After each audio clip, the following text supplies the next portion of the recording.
Certifieds.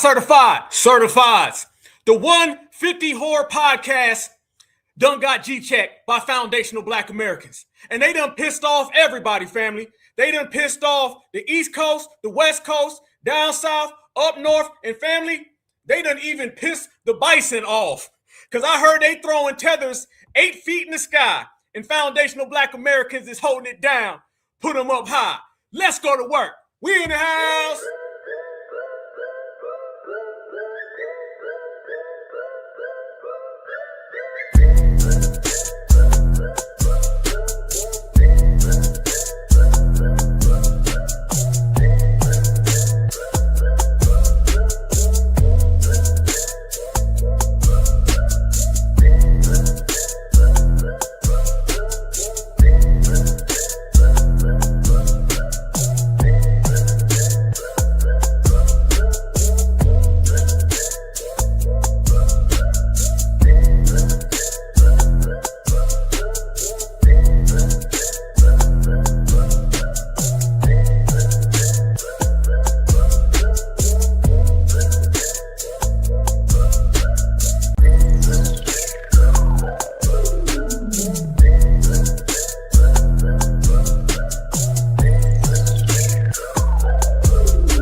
Okay, damn family, it's just getting worse and worse and worse for the tethers. They done pissed off the hyenas and the cheetahs back home, and they done came here, and now the bisons is flipping them upside down. And family, it's even worse than that. The damn bison said he feared for his life. And that's what tethers do when FBA step into place. Let's go to work. Damn, we already in here deep. Certified salute, Blackout for Network. Y'all know how we do things. Certified every day. Family. These people are trying to connect us to Africa, and we told them hail to the north. These people try to connect us to Haiti and Jamaica. We told them hail to the north. It's to the point now, though, family, where everybody who even mentions that stuff gets quiet real quick, especially when FBA steps into the room, family. Let's make it certified clear, y'all. We are foundational Black Americans. Foundational meaning the founders. Foundational meaning the base. Foundation meaning the originals. We are the OGs, y'all, and we done shut it all the way down. Power comes from us. That's why everybody wants to be us, but can't nobody see us. So the more they run around here, fam, and they try to tell you to get in contact with your African roots, the more we tell them we ain't got no African roots, fam. But let me tell you what we do got. We got Alabama, Arkansas, we got Mississippi, we got Georgia, Florida, North Carolina, South Carolina, Texas. Yes, indeed. We got Kentucky, we got Tennessee. So family, I'm going to ask everybody right here, right now, what is your origins of your lineage? Where do your people go back to? Where are your roots from, foundational Black Americans? Because I got a very strong suspicion ain't going to be no Zimbabweans in the chat. Ain't going to be no Nigerians in the chat. Ain't going to be no Ivory Coast in this chat. No, I think I'm going to see some certified foundational Black Americans from everywhere, especially right here in the South, our motherland. So we're going to do a new roll call today, fam. And in this roll call, let me know not just where you at, let me know where you from. And I know you from the USA because we number one. Straight to the block. Here we go, fam. As they talk all that talk about FBA, we step into the place. Louisiana, yep, I see you. North Carolina, yep, this is the origins of our lineage, y'all. Mississippi, Louisville, Kentucky, Virginia, Florida, Alabama, another Arkansas, North Carolina, South Carolina, another North Carolina. Hold on. Damn, Mr. Milk Dud. F him. Let's represent. I see Georgia's in here. I see another Alabama. Yep, yes, indeed. Tennessee. Let me know. Where are your origins of your lineage, fam? Ethnicity right here in America, right here in the good old USA, where at least we know we don't flee. Look at the chat, y'all. Look at the chat, y'all. Ohio, Virginia, another Texas. I see everybody representing. I see the whole East Coast, the West Coast, everybody right here where our lineage goes, where we have our family reunions. And it ain't over there, family. It's right here. Stand up, y'all, if you a proud foundational Black American. Stand up right now if you proud to be the strongest lineage, heritage, and culture on the planet Earth. Feel free to let the whole damn world know you ain't no African. Not because they want us to be, because we said so. Certified. Let's go to work, y'all. They said that we need to connect to our African roots. But I'm looking at the chat right now, and I ain't seen not near foundational Black American with African roots. So what the hell you talking about, Tether Man? Try to find out their roots. You think every Black American should try to find out their roots? Because what if we are amongst a bunch of royals and we don't even know it? Like, it'd be cool if some of my homies from school, and I'm like, man, I didn't know I was supposed to be calling you sir this and, Prince this. Like, it makes me wonder how many other people are from royal families and don't even know it. Or even just royal or not, just amazing. Where are you from? Where's your family? We all are. We call each other king anyway. That's right. What's up, king? What's up, queen? We gonna tack it on anyway. Call me Lord, dog. But you know what's so funny is I see people. There was a woman I saw the other day, and I'm like, "Where's your family from? You look just like my family. Where's your family from?" I said, "My family's from Sierra Leone." She goes, "I'm from Louisiana, but maybe I am." You lying? You lying? What's up with them in Louisiana, fam? What's up with them in Louisiana? You ain't seen no damn Black American person from Louisiana who said, I'm from Sierra Leone.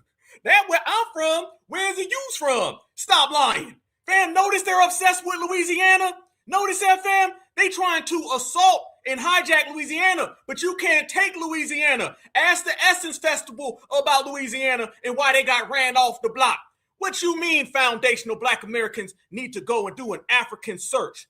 And we are all royal. Yeah, we FBA royalty. We don't want yours. Every Black American should try to find out their roots, because what if we are amongst a bunch of royals and we don't even know it? Like, it'd be cool if some of my homies from school, and I'm like, man, I didn't know I was supposed to be calling you sir this and, Prince this. Like, it makes me wonder how many other people are from royal families and don't even know it. Or even just royal or not, just amazing. Where are you from? Where's your family? We all are. We call each other king anyway. That's right. What's up, king? What's up, queen?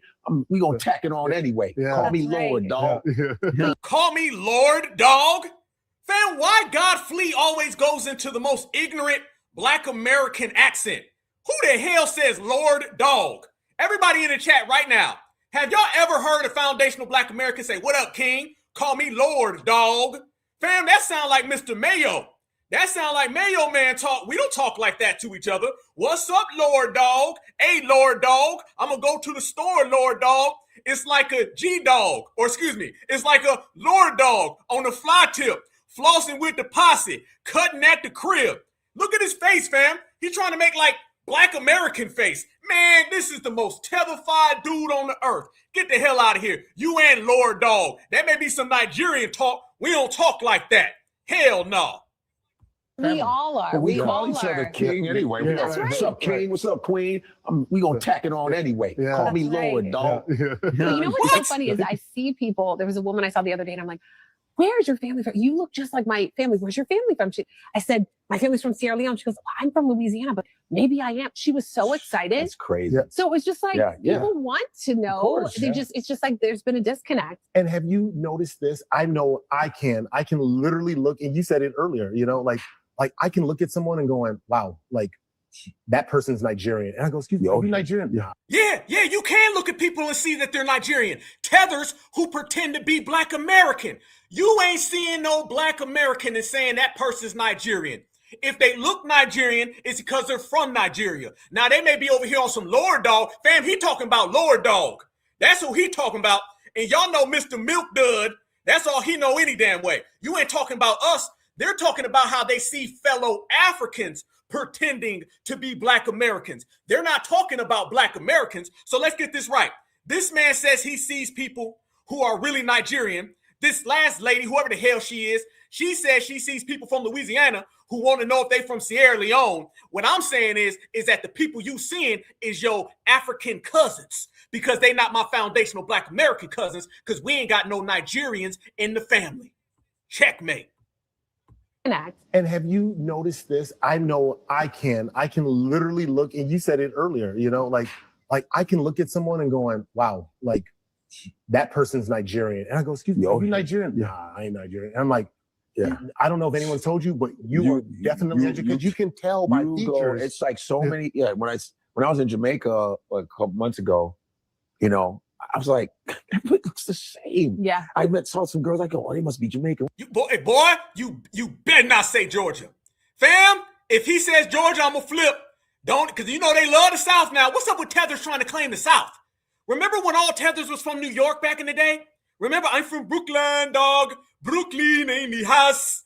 Now they all want to be from the South, y'all, because they know that's our motherland. Watch this. What's up? We from Georgia? I was like, Jesus. It's like they look, everybody, we're from the same. We're all the same. Man. When I was in Cuba, I went to. Hell no, ain't nobody from Georgia looking like they from Jamaica. Stop playing. Fam, they're basically saying all Negroes look alike. Fam, what's any different from this from what you hear Mr. Mayo say? All y'all looks like any damn way. Fam, they sound like Tobacco Ted. Fam, you got Milk Dud Head and Tobacco Ted. And Milk Dud Head says the same exact thing as Tobacco Ted. What's the damn difference between them, family? What's the difference between Milk Dud Head and Tobacco Ted? They're both saying we all look alike. Fam, these are the people who act like supremacists because they talk like them. Cuba on a study visa. And I was in Cuba and there was this guy who looked, I had just come from Sierra Leone. I looked at him, I'm like, it looks like they brought you from Sierra Leone here and you're speaking Spanish. It was just like, it was incredible. We're everywhere. And you know, they're Southwestern Nigerians, Cubans are. Yeah. They come straight from Southwest Nigeria, Yoruba, because they got Santeria, which is the Orishas, which is Chengo, Elegua. Those are the Yoruba gods. Yeah. They are straight from Nigeria. Because you talk to old Cuban, like elderly Cuban, when I would talk to them in New York, I say, ¿qué país? They say, Cuba, Havana. And I say, Nigeria. Nigeria, mi abuela. Mi madre is Nigeria. Nigeria, the historia de Cuba is Africa. Oh, yeah, they break it down. The history of the family. Because Rumba, because they listen to Rumba. Because Rumba is like literally the root of salsa, but it sounds exactly like Nigerian juju. Oh, so now it's we look like them, Jamaicans look like them, Cubans look like them. So I guess they're saying we look like Cubans too. Y'all see why it's very difficult, fam? You got to watch them. It's very dangerous because if they say that you look like an African and then they say that the Colombians and the Cubans look like Africans, now they just said you look like the Cubans and the Colombians. Nah, what's next? The Venezuelans? Fam, one big African. When I sound exactly like it. It's funny. I for years I danced in a professional salsa company, urban Latin theater dance company. Cool. So when we were in Cuba with the drums, I was just so at home. African. I was so at home, and I had just found my family in Sierra Leone. Yeah. And it was just like, it's just, we're all connected. It's so and African. I think it's something for all of us to remember. I think sometimes we go like, oh, I'm from Louisiana. I'm from here. I'm Jamaican. Why are you bringing, boy, God, fam, another freeze frame. Freeze frame. Look at it right there. Opening her tether mouth. There goes another one. She just had the name drop Louisiana again. There goes another Louisiana name drop. Fam, you done heard Louisiana. You done heard Georgia. Black American this, Black American that. You still ain't heard them say anything about what's going on over in their homeland because they're too busy trying to make us look like we're a part of their homeland. This is what these damn tellers do. Don't mention no damn Black Americans look like Africans. Don't mention Black Americans got African roots. You look crazy any damn way, lady. But watch this. In Sierra Leone. Yeah. And it was just like, it's just, we're all connected. It's so and African. I think it's something for all of us to remember. I think sometimes we go like, oh, I'm from Louisiana. I'm from here. I'm Jamaican. I think sometimes we go like, oh, I'm from Louisiana. I'm from here. I'm Jamaican. We're all one. 54. We're all one. Everybody got a drum circle. Everybody got a damn drum circle and eating rice with meat on it. I'm tired of it. And then you see a fried banana. Can we all just shut up? Why are you eating a fried banana though? Everywhere. We're connected by the big yellow banana. I say, Stop. No, family. They're going to go into a whole spiel about fried bananas. Oh, I've been waiting for it today. Oh, I've been waiting, certifieds. I couldn't wait to see y'all faces today. I was talking to a lovely individual earlier today, and I was letting it be known that all this is happening. Fam, they're going to go into a whole thing. So I want to take a poll right now. How many foundational Black Americans eat fried bananas all the time? Y'all ever walked to the block and went into Grandma Jackson's house? Okay, Grandma Williams' house, and you say, hey, Grandma, what's cooking? I'm flipping some fried bananas. What's up with them and the bananas, y'all? Why are they always trying to put bananas on us? They always trying to hit us with that, fam. They about to go into a whole thing about fried bananas and saying everywhere they go, it's just fried banana, fried banana, fried banana. Black Americans don't be on that.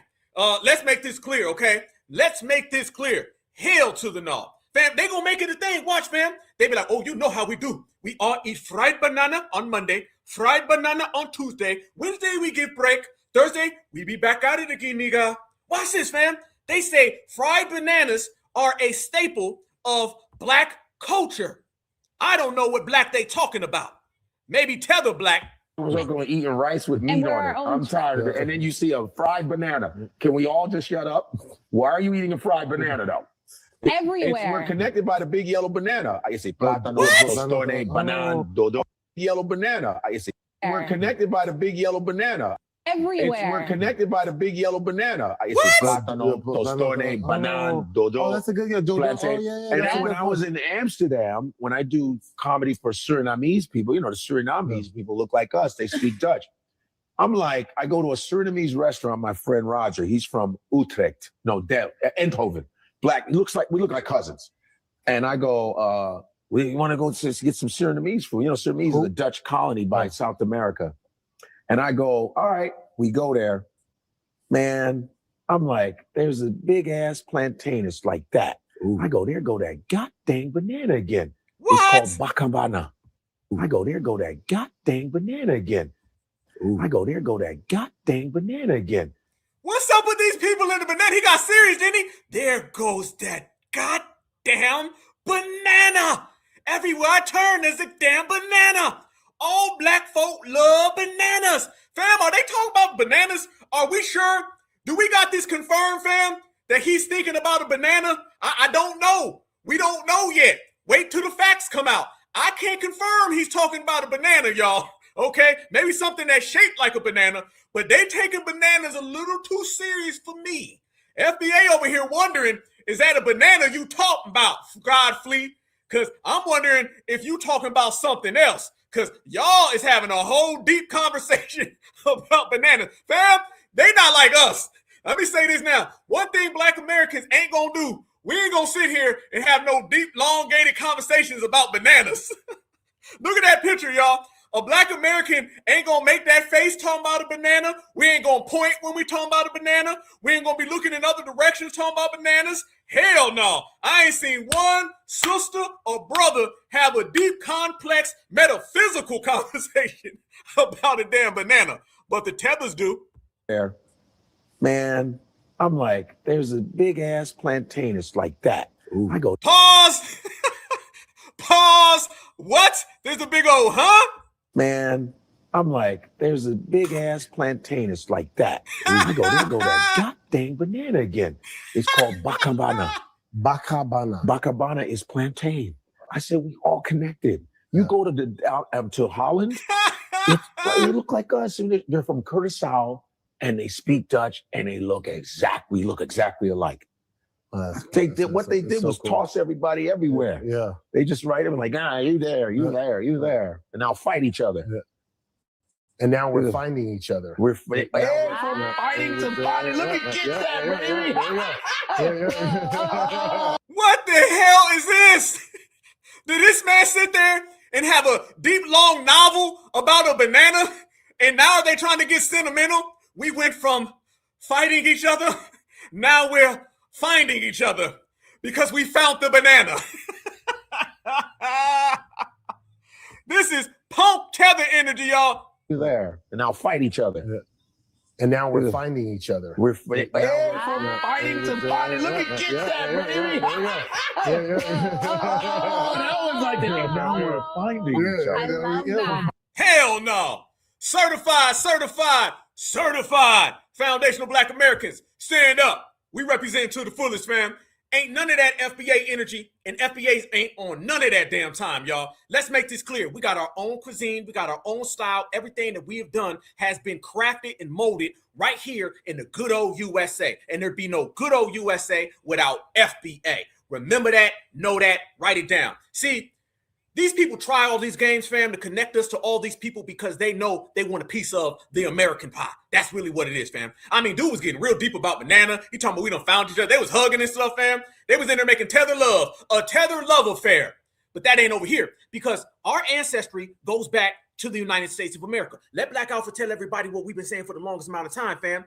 Everybody knows right now that those DNA tests are being completely exposed. And we've been saying it for the longest. Everything that the grassroots says, fam, you used to be able to give it 15 years, 10 years, maybe 5 years, and then everybody would say it, fam. This stuff is taking weeks. We'll say something right here. You'll turn on your TV next Tuesday, and everybody be like, yep, Black Americans was right. Everything we say is right. Everything they say is wrong. Fam, if we're going to be bold, we're going to be bold, right? We're going to be bold. We are the main characters. You damn right we the main characters. So as being the main characters, meaning FBA, Certified Lineage, Heritage, and Culture, I'm here to tell the world. We told y'all that we are certified foundational Black Americans. We told y'all we're indigenous to the Americas. We told y'all ain't no Africans in our family tree.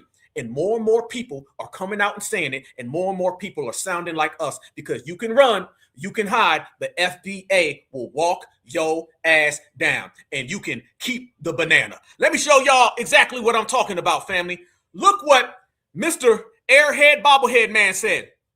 If you kick out Somalians from America, all other Americans will leave with us in solidarity.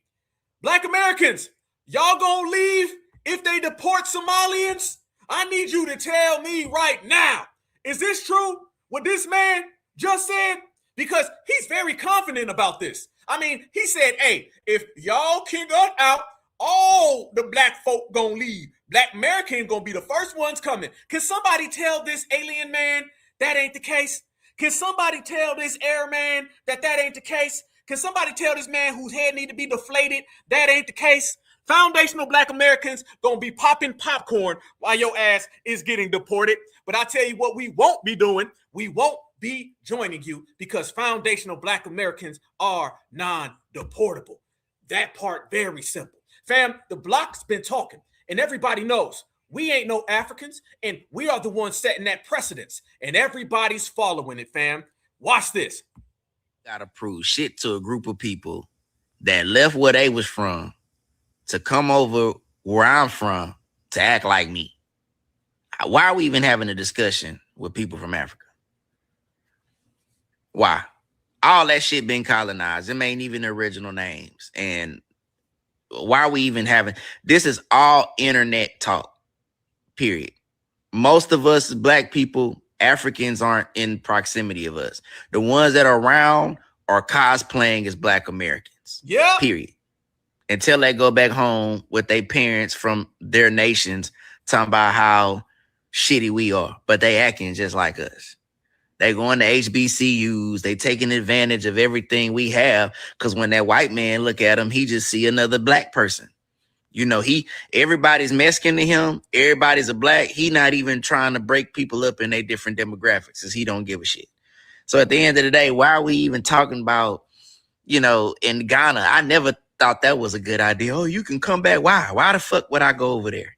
We built this country alongside the Anglo-Saxon, which is being real.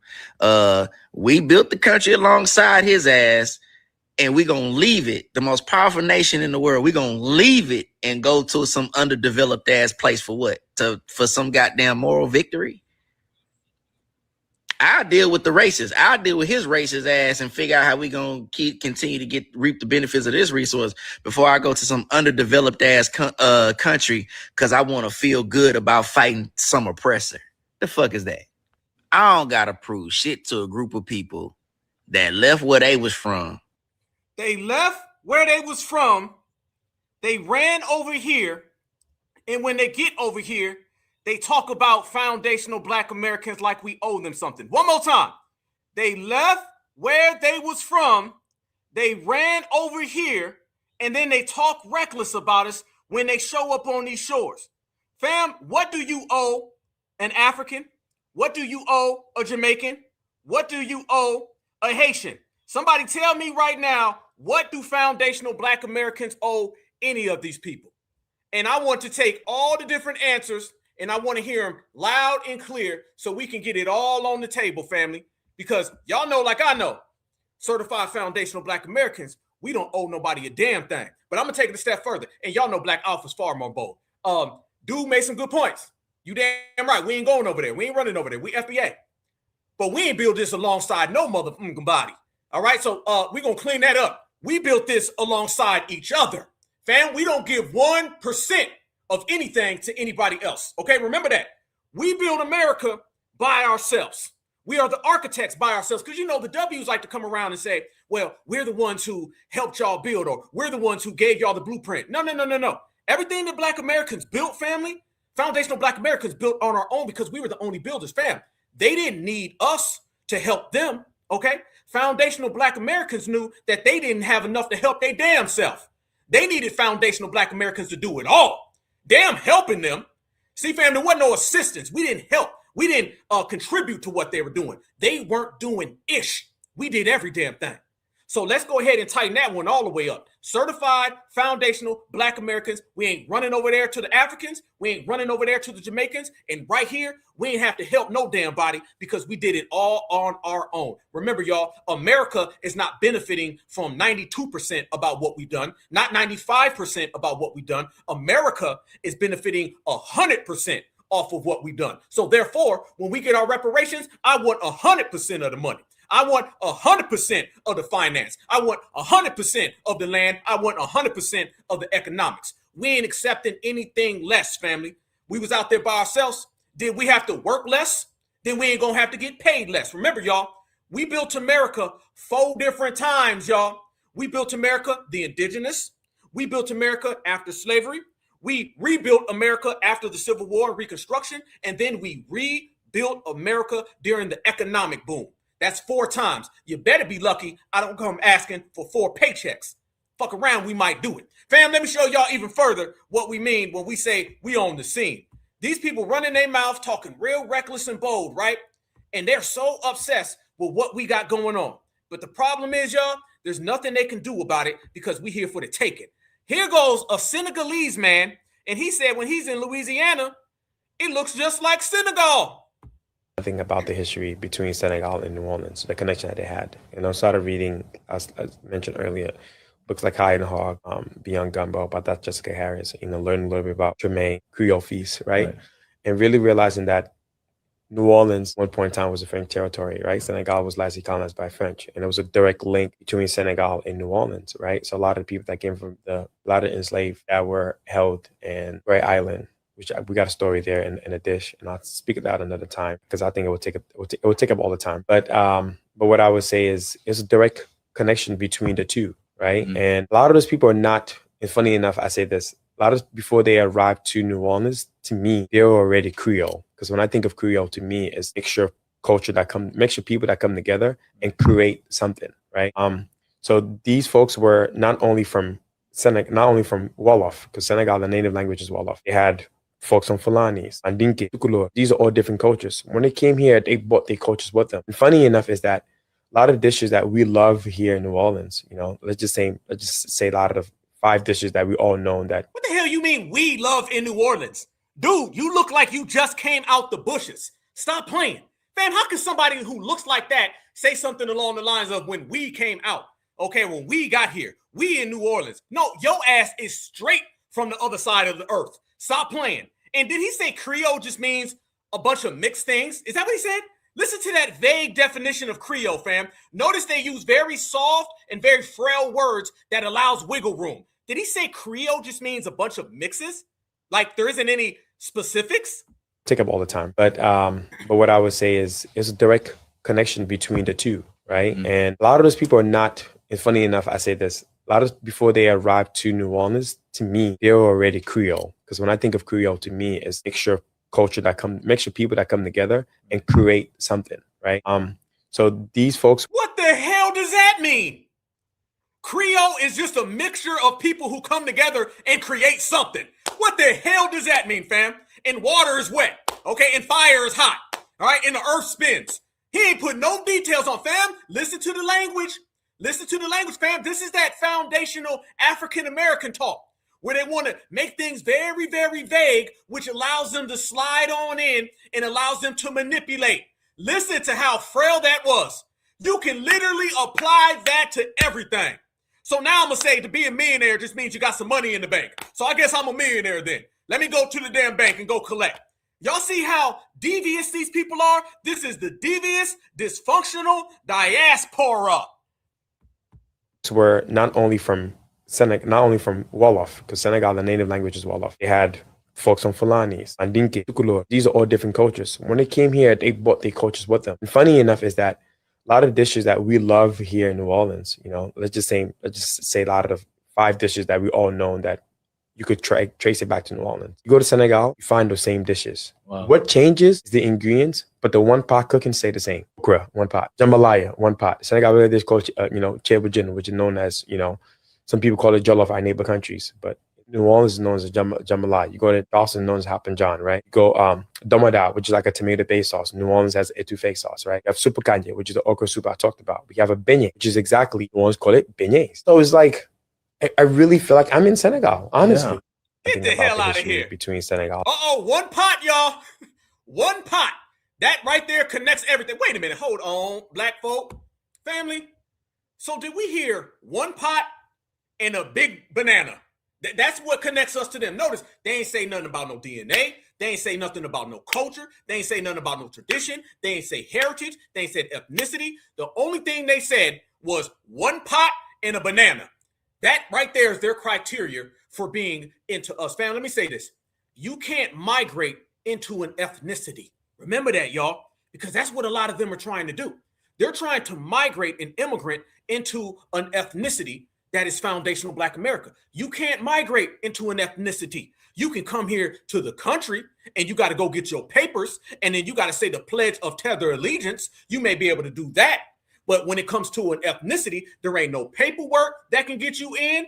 There ain't no pledge of allegiance that can get you in. You can't do the tether two-step and get in. Either you were born foundational Black American or you're not. We are, you're not. Shut the hell up because we're FBA and FBA said so. That's main character energy, whether you like it or not. And fam, that's the difference between us and them. And everybody understands that. They got these very ambiguous things, these collective terms, things that they're trying to get us to go along with, and we just haven't been. Certified salute and applaud yourself, Black Americans. Delineation is whooping their ass. Certified salute and applaud yourself, regulators. Regulating is whipping their ass. Right now, they don't know what to do. They're just making up stuff, and we calling them out on it. We like, nope, that's a lie. Nope, that's a lie. Before they even get it out their tethered teeth, fam, we already got them checked. They think that they were going to come over here and just act like we aren't who we are. Do you understand? Foundational Black Americans are the only people who are forced to have to take on stuff that we say hell no to. And then when we check them and say we won't be forced into nothing, then they go run and cry. Y'all notice that? We're the only people they try to force into claiming ancient DNA. They don't pull this on nobody else. Nobody else has to claim ancient DNA. You don't see nobody from Germany coming over here and telling the W from Alabama that he has to be German. You don't hear anybody coming over here from Switzerland. Nobody coming over here from Sweden, coming over here and trying to tell a W from Arkansas, you got to claim Europe. You don't do that. They're Europeaners and they're just considered white Americans. You don't hear anybody from China coming over here trying to tell somebody you got to claim an ancient tribe. Hell, fam, you got Siberian people right here now who act like they're Native Americans. And you ain't seen people coming over here and say, you must be Asian. You see, we're the only ones they try to force that ancient DNA on. And the ancient DNA is up for question. So family, the fact that they try all of those games and they miserably fail while foundational Black Americans excel, that lets you know they not like us, fam. Because all of our ancient DNA goes back to the United States of America. I told everybody, they did DNA tests, fam. And the DNA test kept coming back to indigenous tribes here in America. If you're talking hundreds of thousands of years, then you're talking millions of different tribes. So if you're talking about all these different tribes for hundreds of thousands of years that intermix, that's what makes up a foundational Black American. They don't want to accept that the ingredients that makes up FBA is just different indigenous FBA tribes. That's what they don't want to talk about. Your admixture don't come from no damn Europeaner. Your admixture don't come from Nigeria. Your admixture comes from the indigenous foundational Black American tribes that were scattered all throughout the United States of America. We call them the mound builders. So if you want to know why you got light bright, you want to know why you got soft brown, dark brown, you got black, you got everything in between, beige don't age. If you want to know why we come in so many different colors, family, it's because FBA indigenous people had so many different colors, family, because we were all throughout the United States, family. They don't want to believe it. Well, now they about to see it, fam. Watch what I'm talking about, and everybody can see that foundational Black Americans, we do our work, and our paperwork done came back extra clean. Their paperwork, extra dirty. So that lets you know there's a difference between us and them. And matter of fact, fam, before I get into full roast mode, let me break down something even further than that. Because the more these people run their mouth and the more they talk, y'all, the more they get exposed. You see the eye bucking right here, fam? You see how them eyes be bucking? The reason why them eyes be bucking is because you ain't saying nothing. That's the reason. If you want to know why these people are always complaining and they're always afraid and they can't come up and put together a whole sentence, is because their stories about foundational Black Americans are a bunch of cap. Their stories about foundational Black Americans don't make no sense. But when foundational Black Americans start dropping them damn receipts, we got receipts for days. And more receipts are coming out. So you look into the eyes of a tether, and then you seeing lies from a tether. One more time, fam. Look into the eyes of a tether, and you know you seeing lies from a tether. That's why they always bucking, because they ain't saying nothing. But when you start talking about foundational Black Americans, oh, we got all the damn receipts. That's why everything rolls out so sweet. Look at this, fam. I showed everybody this certified salute to this lady. She be dropping them damn facts. And family, this is what they're afraid of. 3 reasons why you should stop calling yourself African American. I know it sounds crazy, but stay with me because the 3rd reason will blow your mind. If you're new here, we just don't make claims without backing them up with evidence. So there are 3 big reasons why I can confidently say you're not African American. Number 1, that DNA test you just took can't connect you to a single living person on that continent. And that's not a coincidence. You see, when Africans came among the indigenous people, all you had was what someone whispered to the next person before they died. My mother used to tell us that our grandfather used to say he was Cherokee, and I believed her, but she didn't have a document or paper trail because they didn't give enslaved people paper trails. All they had was each other's word. And now the history books want you to believe their narrative instead of your own family tree. Message. Number 2, and this is where it starts to get crazy. They were already here. You see, when colonizers came over to the Americas, they wrote down what they saw. And they said that they saw dark-skinned, melanated people thriving on this land way before slavery. That's not a theory. That's in their records. But here's what they don't teach you in school. In addition to bringing slaves from Africa, they also enslaved the indigenous people who were already here. So after the 250 plus years of slavery, our lineage became blended with some Africans and the indigenous people. Message.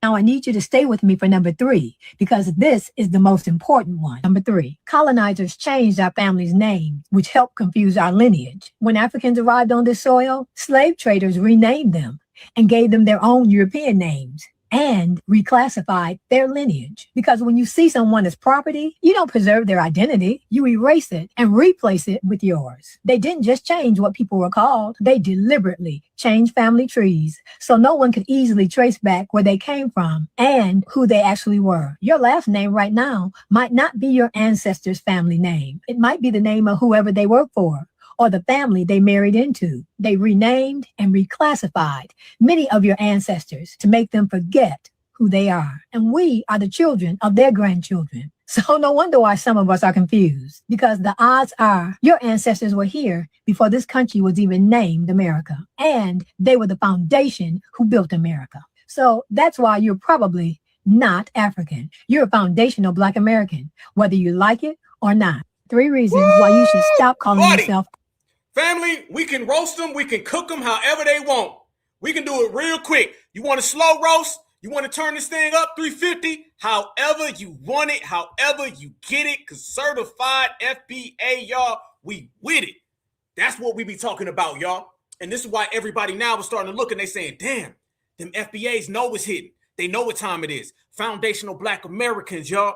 That's the wave of the future. That's the wave of the future, y'all. How many people was in our TikTok last night? We had a space last night, me and our sister Natural, okay? And I gave a speech for the ages, all right? I'm going to chop it up and put it on here live so y'all can hear it. And I told everybody, the wave of the future, y'all, is foundational Black American empowerment by us owning America. Remember that, fam. Everything started to change when we took ownership over who we were. And who we are is American. That can't be flipped. That can't be turned. That can't be twisted, y'all. It's all about FBA, family. And everything started to change. I want everybody to think about it. You have pre-foundational Black Americans taking ownership over this country, and then you have post-foundational Black Americans taking ownership over this country. You notice everything started to change when we started to take ownership over who we are as a lineage, heritage, and culture. Y'all notice that? A lot of people think we just showed up one damn day and we just start whooping all these other groups' ass. It ain't happen like that, fam. It all started with self-identification. And that self-identification took a lot of us back, and it kept turning up. America, America, America, America. Wasn't no damn African in it.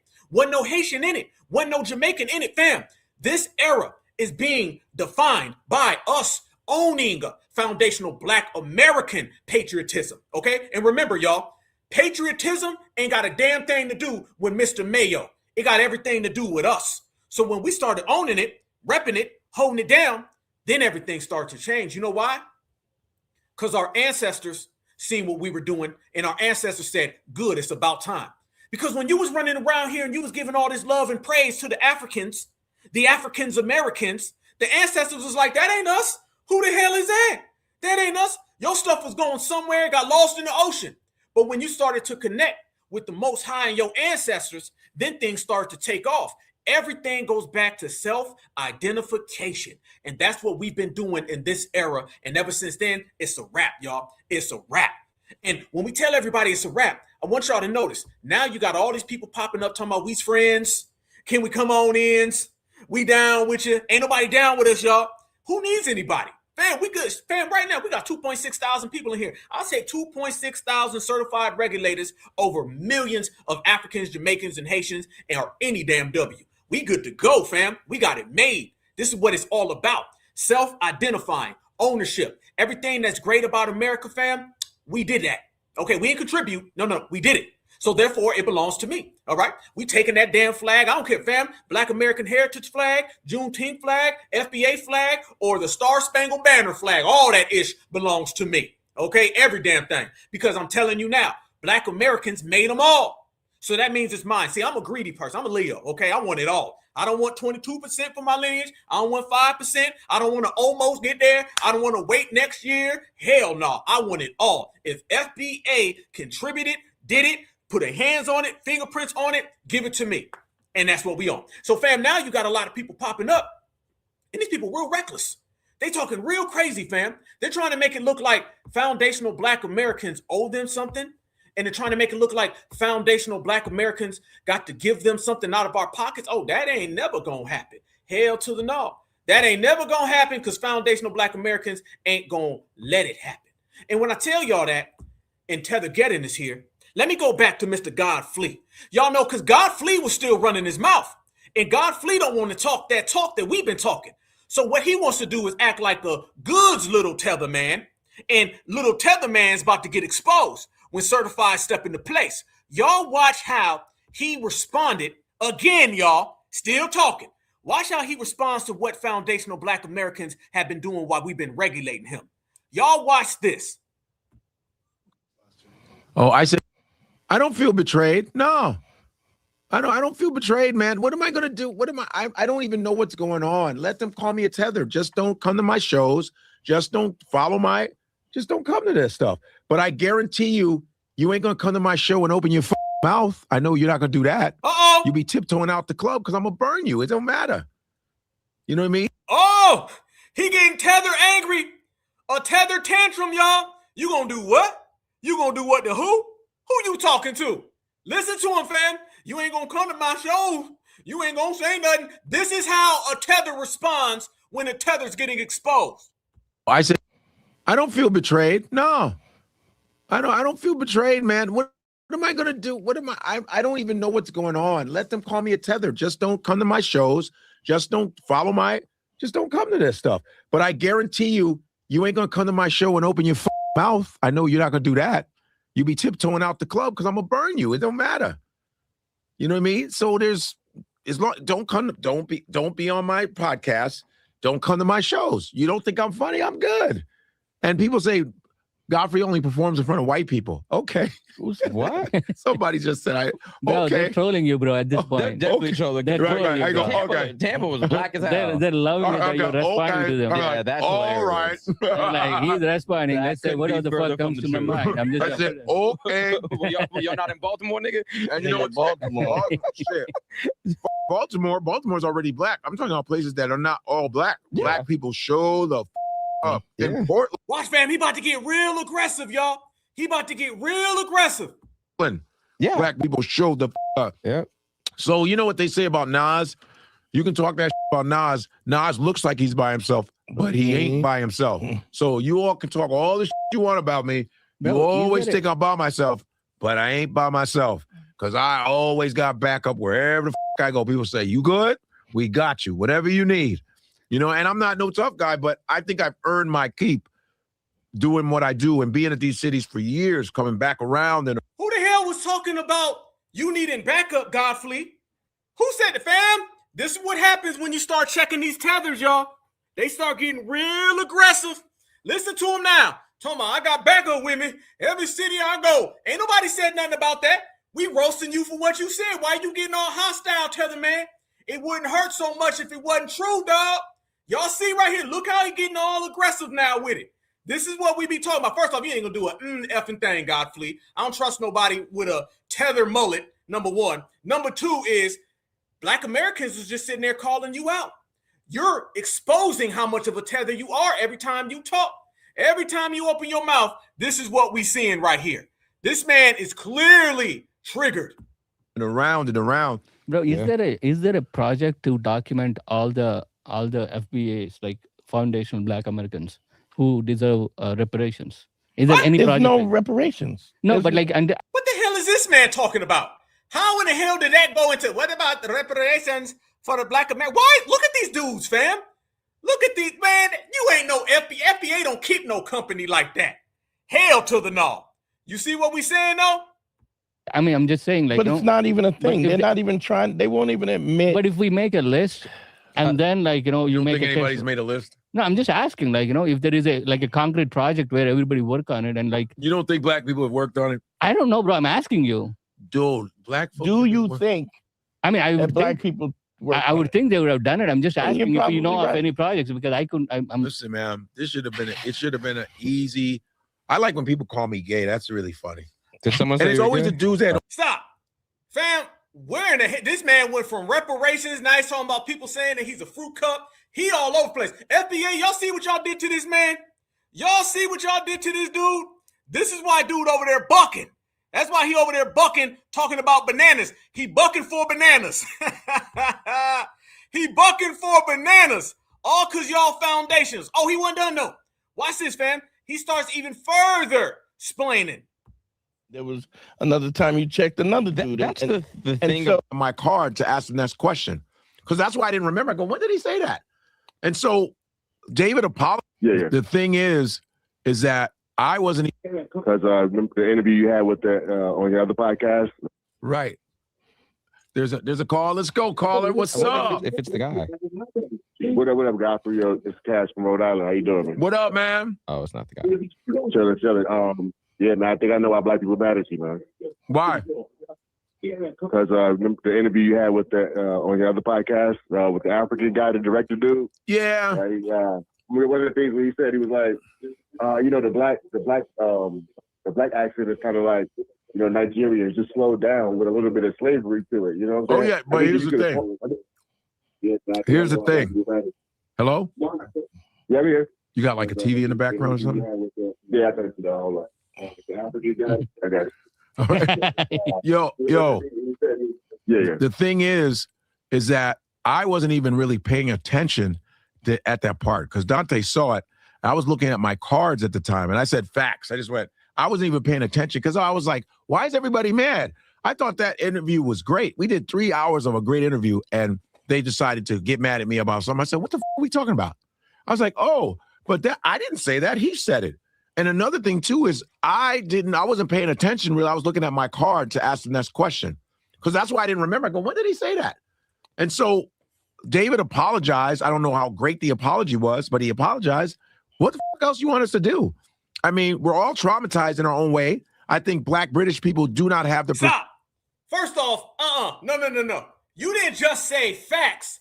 He went up and made that little joke, and we're not all three. Fam, why is he trying to lean on the whole, we all just said facts and we weren't paying attention? Wait a minute. So, hold up. So, you don't listen to your host? You don't listen to your guests? So, he's claiming that he didn't hear anything, right? Fam, this is 3 weeks of lying. He's saying he didn't hear nothing. He wasn't paying attention, but he said facts. And now that we called out the facts thing, he's saying, well, I just said facts off top. No, you ended up saying the whole thing like, now we all free, that whack ass joke. So you said facts, and then you made a joke in response. You heard the whole damn thing. Just say it, homie. You don't want to take responsibility because your ass is getting checked by foundational Black Americans. And you can't joke your way out of this one, Mr. Impersonation. That's really what it is, family. That's what it is. So you don't even listen to nobody who's a guest on your show. So your show was trash then. You can't separate two of them. Either your show is trash and you don't pay attention when people are talking on your show. And the whole, we're traumatized. Fam, I want y'all to notice this. Y'all notice how these tethers always come over here and they're always trying to diagnose us? Y'all notice that, fam? They're always trying to diagnose Black Americans. Well, it's trauma. They say some off-coded ish and then they say traumatized. They disrespect our lineage and they say traumatized. They don't need to talk about us because foundational Black Americans, we ain't traumatized. They're traumatized because they're the ones over there putting cake soap on their skin. You don't get more traumatized than that. We wholeheartedly reject all of that traumatized talk. Black Americans be good. Let me tell you something, fam. If we was traumatized, we wouldn't be here. Don't let nobody put you in a perpetual state of trauma, all right? That's what they're always doing, fam. They're in no position to diagnose foundational Black Americans with anything. If anything, they need to get diagnosed with CTE for all them goddamn bamboo sticks going across the back of that damn neck. If anybody got a damn problem. So don't let these tethers come over here, fam, and use that as an excuse. You notice, fam, they only plead the trauma excuse after they insulted us, after they disrespected us. That's a cop-out that tethers love to use, fam. Foundational Black Americans, we ain't traumatized for nothing. Foundational Black Americans, we regulators. And the regulator energy is what the hell he running from. We heard your jokes. We knew you was listening. Your ass co-signed it. And now your ass is getting hurt because we out here checking you. Perspective of Black Americans, and they'll say like that. I also think there's a situation where things like that have happened in the past, and because you checked Akbar with it, right, and you checked. There was another time you checked somebody else, and there was another time you checked another dude. That's the thing so, about. So the thing was, is I think they were like, oh, Godfrey had our back, and because I did what you call it, I did. Professor Dave's pocket, not Professor Dave, the science dude. You'll say the black dude. The black dude. And I said, I go, he showed those moments where you. Why is this man stuttering? And then he tried to do again, get it out.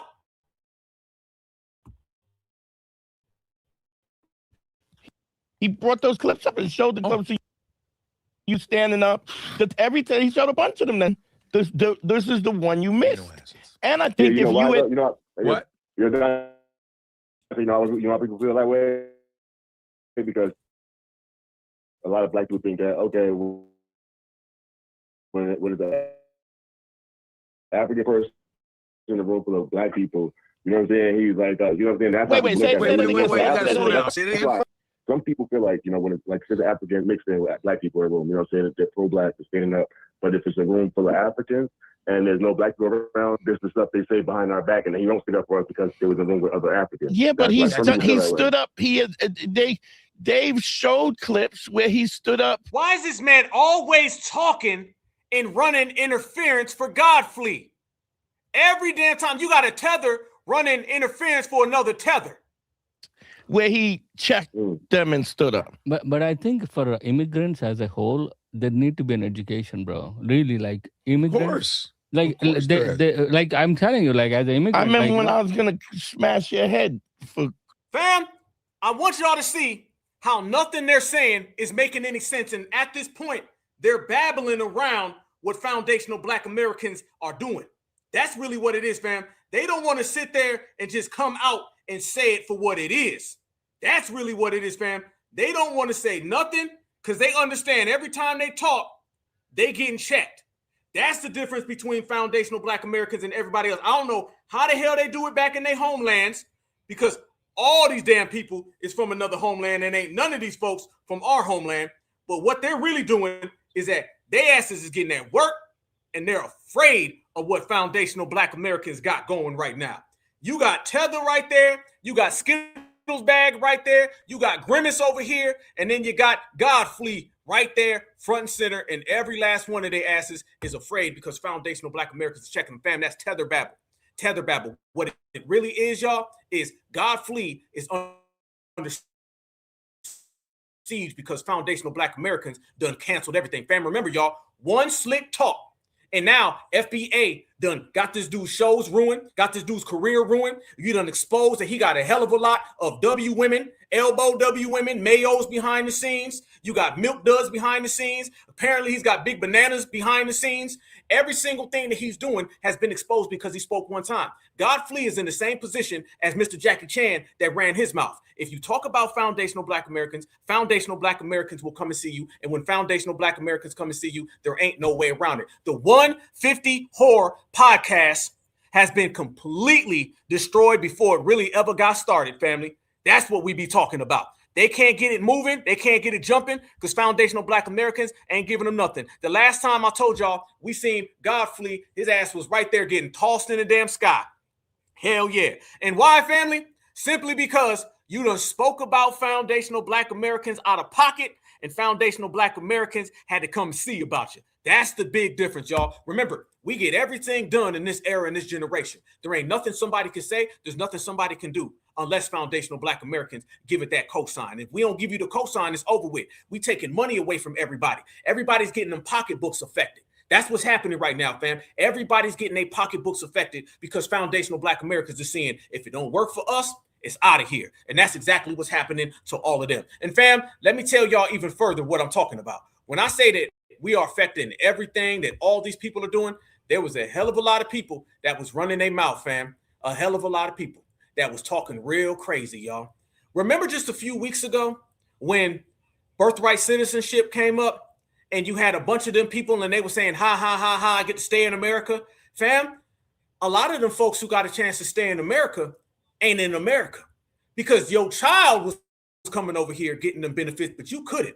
Family, I want everybody to understand we've been telling these people that they got to have an ICE day.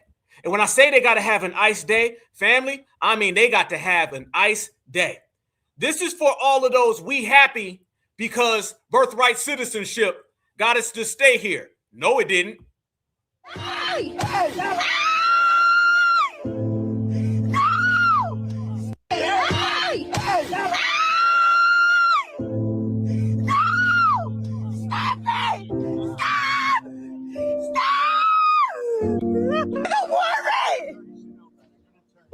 I want to see the warrant.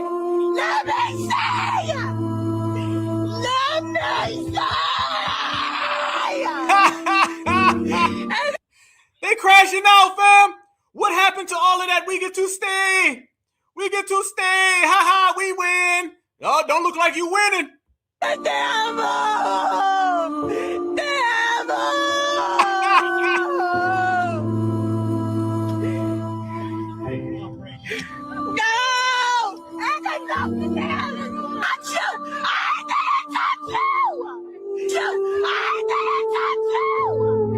I didn't touch you! I didn't touch you! Ice me, gente! Fuck you! Damn, family. I'm saying, though, I thought they was happy that they got a chance to stay, though. What happened to all of that talk, fam? Remember they was talking crazy? How many of y'all remember all of this? How many of y'all remember this right here, fam? Remember that they was out there saying, ha ha, we're in America, we're not leaving. Remember that, fam? Watch how quick their tones change, family. Watch how quick their tones change. He just happened to be in the right place because he's supposed to be there at the wrong time. Scoreboard! Look, MAGA, it's a book. Ah! Foreign object, I know. Foreign! Ah! It's the Constitution! And I'll read Amendment 14 for you since I know you won't ever pick up a book. Fuck Donald Trump. I'm just kidding, it doesn't say that. But can we add that 2028, please? Let's make it a new one. Okay. All persons born or naturalized in the United States and subject to the jurisdiction thereof are citizens of the United States and the state wherein they reside. No state shall make or enforce any law which shall abridge the privileges or immunities of citizens of the United States, nor shall any state deprive any person of life, liberty, or property without due process of law, nor deny to any person within its jurisdiction the equal protections of the laws. The fact that the Supreme Court didn't vote unanimously in favor of birthright citizenship? What the fuck? Immigrants help build this country. If you hate immigrants, you hate this country. Immigrants help build this country. That was this guy when the 14th Amendment ruling came on. Watch how he's talking now. You unpatriotic bitch. They shot and murdered him, dragged him out of the car, and still handcuffed him. You inhumane pieces of fucking shit! He was authorized to work here! Whoa, what changed? What changed, fam? Why is he talking so different? What changed? I thought it was scoreboard. I thought you won something. You was talking like you won. You was talking like you won. I don't see that same energy, y'all. How come they be flip-flopping all over the place? It looks like they're upset now because things ain't going in the direction that they wanted it to. No. How about your friend?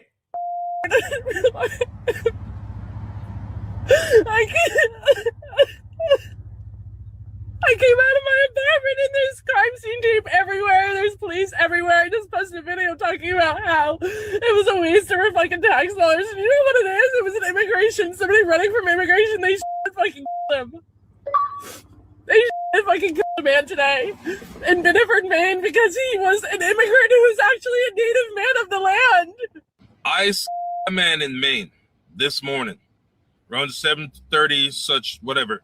It's said to be a Colombian man, and less than a week from that Mexican man in Houston, Texas. It's in Biddeford, Maine. There are people up there right now protesting. Big protests. On today's episode of What the Fuck is Going On with the United States of America, once again, ICE has fatally and another brown man. He was doing nothing wrong. This happened at 7 a.m. in Biddeford, Maine. They are already trying to say he was coming at them with their car. I'm so tired of this. This is awful and tragic, and every single person who has been responsible for this must stand trial once. Damn, fam, y'all see how quick this stuff changed? They was real happy. Well, look at him smiling. Look at him smiling, y'all. Look at him smiling. We told it, Black Americans. Did we not sit here and tell everybody what it was? Did we not sit here and tell everybody what was going to happen? They went from that right there to this right here, family. You can see clearly that it was never about illegal immigration or deporting the worst of the worst. It's about racism. Guys, Trump, and if you still support this, you too. God made us all. We're all brothers and sisters. But when the government starts attacking your brothers and sisters, it's silence from you. You stop caring about your brothers and sisters. No, scoreboard. Remember, y'all, he said scoreboard. It was all good. Y'all won. You thought you had it made, but you found out you didn't. Y'all see what we talking about, fam? You see what we be saying? We told everybody. So, fam, chalk that one on up to the list. We told everybody that Godfrey's whole career was going down the drain further than it already was, and it's over with. We told everybody that was running around here dancing when the 14th Amendment ruling came in and birthright citizenship that thought it was a victory. Remember, y'all? We said, is it a victory? And folks are saying, it's a victory for the illegals. And did we say it wasn't? Fam, that don't look like a victory. That don't look like a victory at all. As a matter of fact, since we talking about what ain't a victory, we can take it even a step further, fam. Y'all tell me right now, is this a good thing for the illegals? Because it look like it ain't. Please, this is my husband. This is my husband. Baby, please stop.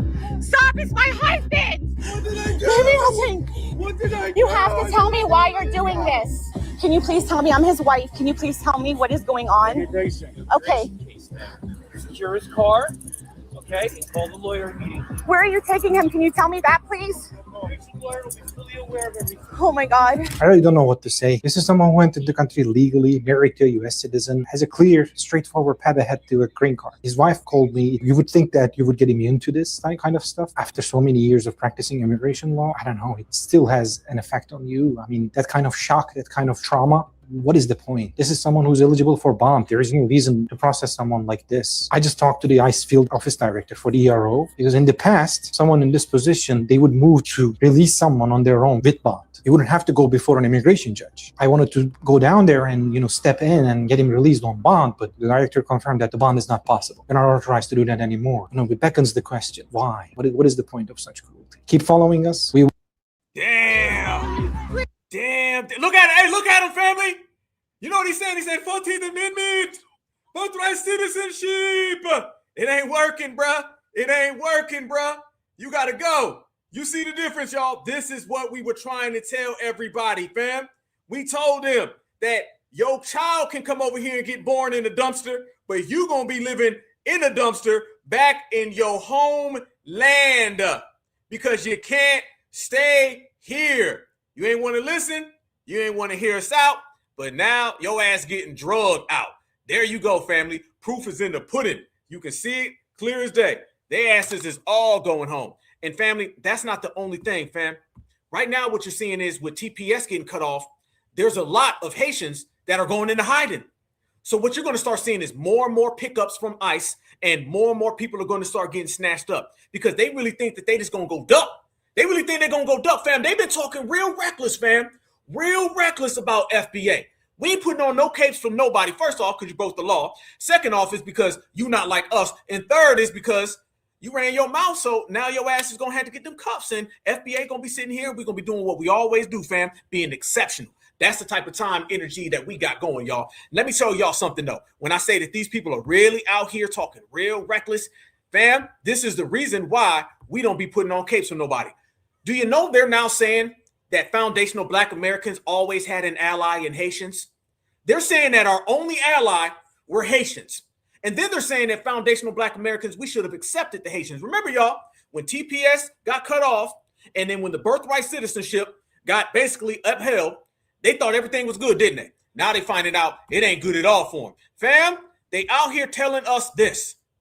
I think it's hilarious how Haitians aren't considered Black Americans, which is, I guess, debatable when they're the whole reason why America even has Louisiana. What? Haitians are considered Black American? Fam, listen, they're now saying Haitians are Black Americans. How Haitians aren't considered Black Americans, which is, I guess, debatable when they're the whole reason why America even has Louisiana.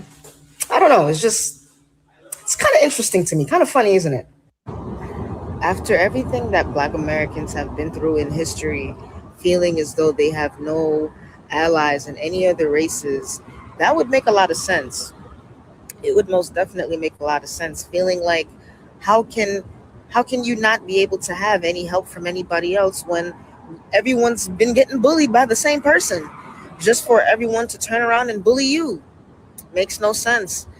But it's ironic. It's very ironic because there has been an ally, and there was, and it's been the Haitians for a good amount of time, especially during the Civil War. We were definitely allies when we opened up our doors to a lot of the free African Americans. If they were able to step foot on our shores, that they would be free. And they were. And alongside that, we also paid to have them come over if they were able to catch the ships in Louisiana. Right? So that's cap. That's all lie, family. Remember, it's the same thing that it was then that it is now. What could we do for you? Stop playing. You ain't doing us no favor, and we ain't doing you no favor. You have had an ally. You had an ally. And it's funny because it reminds me of when you're in school and there's a big bully, right? There's a big bully that's attacking and every country, attacking every country, and every country turns around and they don't want to help you. And it's very ironic because that's exactly what Black Americans do to Haiti. Like, it's the same exact thing. What? It's almost as if Haiti is that one kid in school that nobody wants to be their friend. Like, you don't want their help. Like, you're mad that you're mad that they're swooping in to try to be help. That's kind of like the essence that it gives, because one phrase that you'll hear a lot is, we're all that we got. You're not. There was an ally. There was definitely an ally at a point. What? Fam, this is what I be talking about. When we say we all we got, listen to how these people listen to everything we say, and then they try to divide it up. We say we're all we got, so now they got to come after that. Y'all not all you got. You got us. You got a friend in Port-au-Prince. Fam, people from Port-au-Prince ain't got friends in Port-au-Prince. What the hell is she talking about? You see how they don't want us to see each other as brothers and sisters? They don't want us to see each other as a family. They want us to see them as a family, even though they've never been our family. This is how devious and dysfunctional the diaspora is. In time in history. But it's like, if you were to ask anybody now, they would make it seem as though that's not the case, and it never was the case, when that is far from the truth. But it just feels like it just feels like it just feels like you're back in school, and there is one kid that's actually able to stand up against the bully and it wants to help you, but you don't want the help from them. Like you think they're a nerd or something. Like they're just like, these are just my thoughts. And coincidentally, even though we were allies in the early 2000s, you couldn't even tell anybody that you were Haitian. You couldn't even tell anybody because you would get bullied and attacked. Crazy, right? Crazy. So like, and it would be unprovoked too. So it's like whenever I hear that rhetoric, I always think back into my history books and I say, wow, you guys really don't remember that you actually had an ally. There was a kid. We don't remember it because it didn't happen. Mud cookie lady. That's why. It didn't happen, so therefore we don't remember it. Y'all see how now they're trying to force memories on us. They're out here trying to force us to remember stuff. You don't even remember. You don't remember. How don't you remember when we were there for you? That one day where I stood up to the bully for you? No, you didn't. No, the hell you didn't. Stop lying. Fam, now they're trying to insert memories in our mind. Y'all see how desperate these people are? You see why we checking these folks, canceling these folks, got these folks done for? It's because of that right there. They trying to tell us that we got to remember something that never happened. Kid in class that actually wanted to step in and help, but you didn't care for them. You thought they were the nerd, so their help wasn't, I guess, good enough. And then you join in on the xenophobia and make fun of them later. Boy, they just out here having a whole tantrum, ain't they? And then you did all that stuff is you. If you want foundational Black Americans to help you, you just need to ask us. I mean, we're not going to, but you might as well just ask. That right there is the desperation that we're talking about that comes from them, fam. Think about how pathetic that is too, fam. These people are literally out there begging us to help them. They're begging for foundational Black American help, but you ain't getting no foundational Black American help. Never, not at all. But family, I'm going to tell you right now, they're taking even a step further. They're running around also saying they're the backbone of America. Do y'all know that they're telling America that they're not leaving? Yeah, fam. Hey, get your popcorn ready. It's about to get real. ICE is about to start rounding these people up more than they've ever rounded them up before, because they're literally out there saying we're the backbone of America and we ain't leaving America. Watch this right here, fam. This is from the TPS community. The backbone. We are not going to rest until all of our CPS families can go sleep with peace and freedom. If they stop Haitian from working in the healthcare system and put them out, it's gonna hurt not only the economy of this country, but also the emotional, mental, and physical life and health of all these people that Haitian help.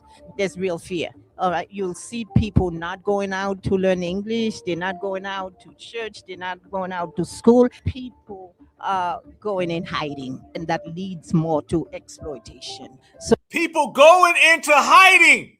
Fam, the Haitians are hiding right now. They said, we're not going home. We hiding. School people are going in hiding, and that leads more to exploitation. So the hardship is real. The mental challenge is here. The terror is real. We have a lot of people being anxious about how am I going to take care of myself? How am I going to take care of my family? When the family bleeds, so does the community. We're not going to sit down and take this. That's why we were doing all this. That's why we're here.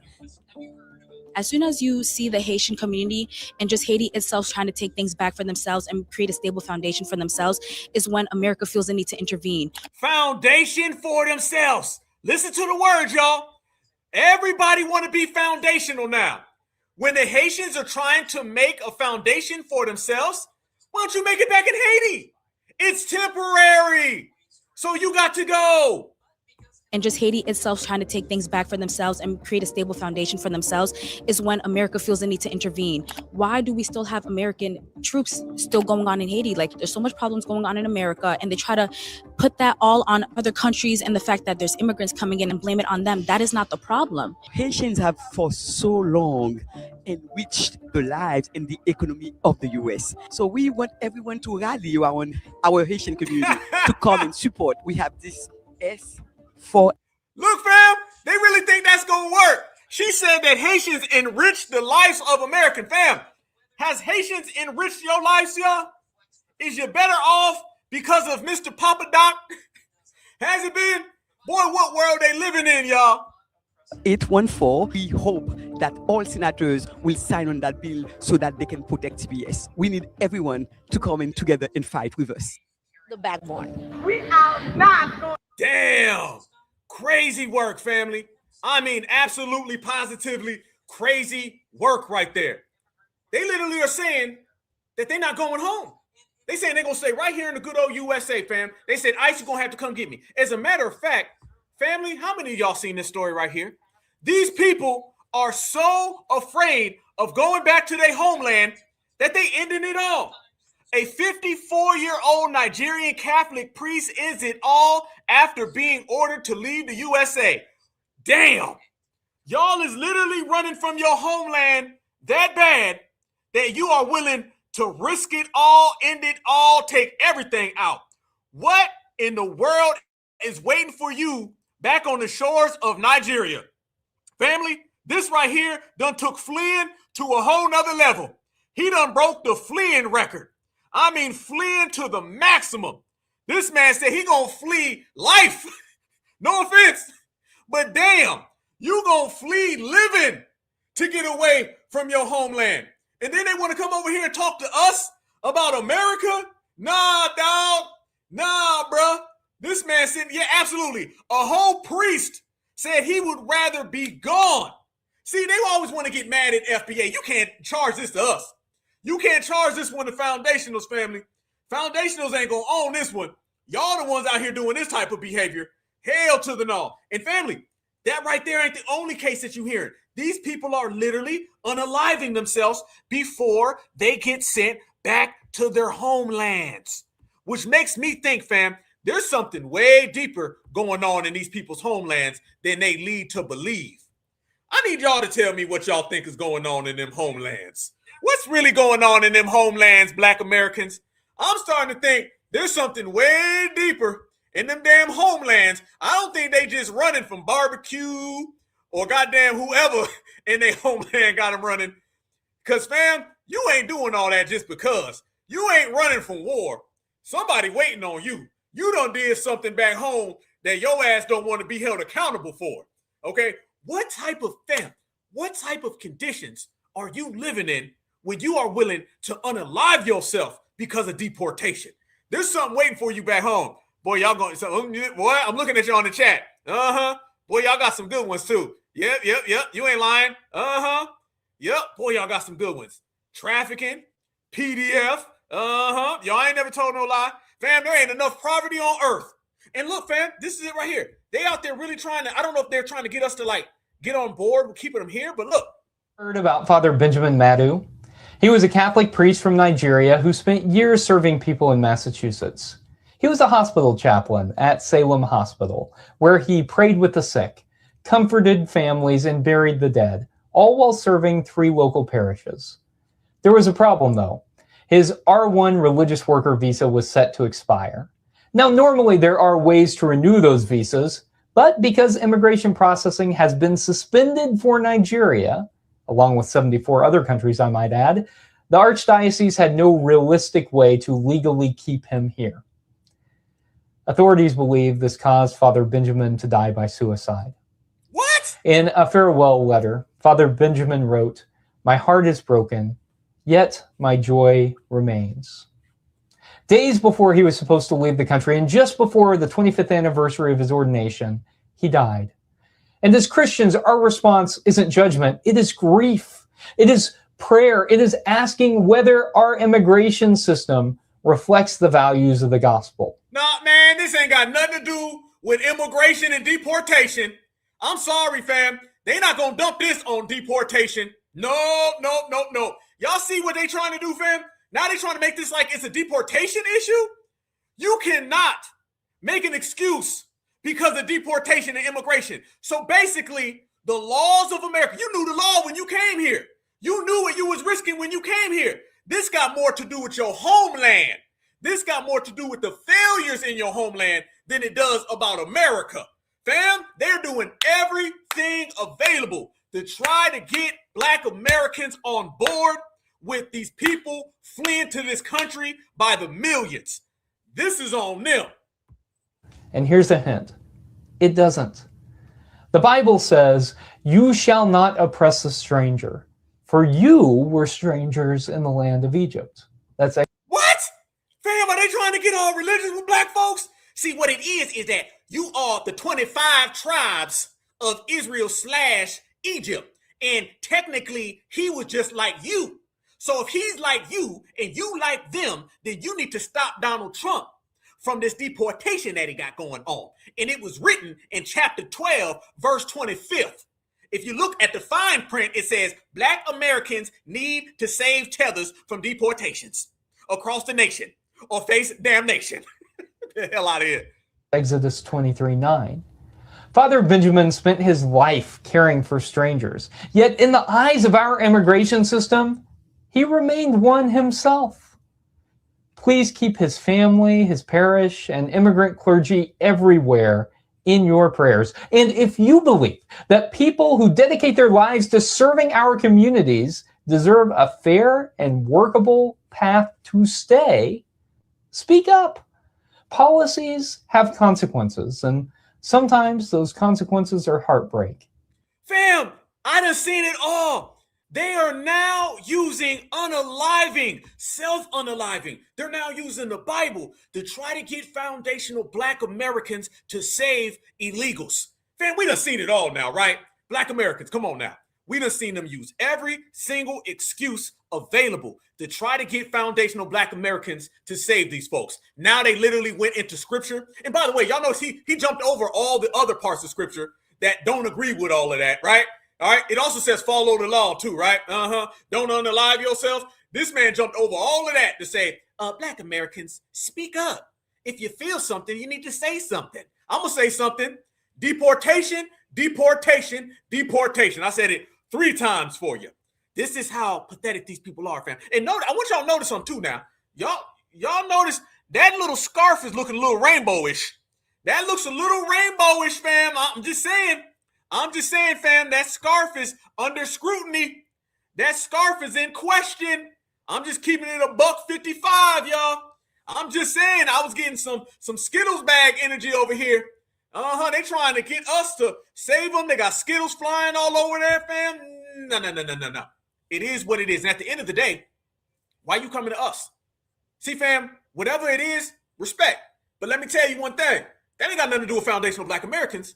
And I don't appreciate you coming over here trying to shame foundational Black Americans. That ain't got nothing to do with us. Why don't you talk to them? Notice, fam, they don't never go talk to the males. It's always foundational Black Americans come save us when you can't even save yourself.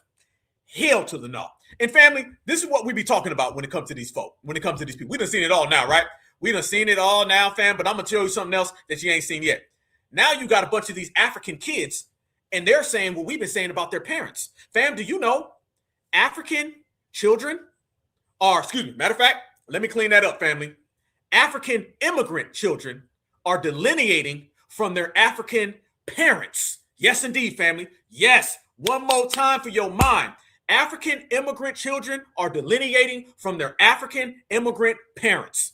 They're blaming their parents for the failures that they have here in the United States of America. They're blaming their parents because FBA done delineated. Let me tell you something, fam. We have delineated from these folks, told them that they're not Black Americans, told them that they ain't a part of our ethnicity or our lineage. And the young African immigrants, the second and the third generations, fam, now they starting to look at their parents and blame them because we ain't letting them in. Yeah, I told y'all, the final straw is when they start pointing the finger at each other. Y'all look at this right here, fam. African immigrant children are delineating from their African immigrant parents. FBA all damn day. I think that our parents don't understand that once they brought us here, they introduced us to a culture that we now grew up in, that they don't have no knowledge of. Yeah, so African American, we are Americans. Like the things that we learned, the language we speak, the culture that we've been brought into, that's part of us as well. And it's like, part of it is on us to still keep roots to our African identity, which I think a lot of us are doing a great job of. But also, our parents will never understand how we live our life now because they've never lived life like this. Completely different. Fam. They delineating. Look at this, fam. We got them shook. They household is in shambles, fam. My parents don't get it. I want to be foundational, and my parents' bloodline will not allow me to be a Black American bloodline, fam. This is really them blaming their parents for them being African. Fam, let's go there. Let's keep it there. Let's stay there. This is really the first, second, and third generation Africans, and they're blaming their parents for being African. It's completely. They came here when they were already adults. So it's different. They didn't go to school here. They didn't go to college here. They didn't work. Like, they just came here and started working, and most of them stay in the hub of their people. Like, my dad been here for over 30, 40 years. How you don't speak English? What? Yeah, my dad came here at the same age as your dad. Damn! They throwing it. By the way, she look like goddamn Gucci Man. She look like Gucci Man. Fam, they throwing their parents under the bus. Y'all see what delineation is doing to these immigrants, family? Do you see what delineation is doing to these people, y'all? One more damn time. Understand how we live our life now, because they've never lived life like this. Completely different. It's completely. They came here when they were already adults. So it's different. They didn't go to school here. They didn't go to college here. They didn't work. Like, they just came here and started working, and most of them stay in the hub of their people. Like, my dad been here for over 30, 40 years. How you don't speak English? Yeah, my dad came here at the same age as your dad. He don't speak English. I don't understand it. Like, they really don't. And it's like, I will never understand that. Because they households is in shambles, y'all. Delineation, deportation, regulating. They out here dissing their damn parents. Fam, you got new African podcasts that are out there throwing African parents under the bus from their own kids. What you got to say about this, Godfrey? What you got to say about this, Mr. Milk Dud? It don't look too good. Delineation whooping that ass sideways. Damn. That's like you said, they stay with their people. Yeah. So it's like, and it works for them, but it also limits them, because it's like, there's a lot you can't do if you don't speak the language of the place that you're in. Yes. I think that our parents don't understand. Damn. Problems on the home front. She said, or he said, or whatever said, how you don't speak English? They just came here and started working, and most of them stay in the hub of their people. Like, my dad been here for over 30, 40 years. How you don't speak English? Yeah, my dad came here at the same age as your dad. He don't speak English. I don't understand it.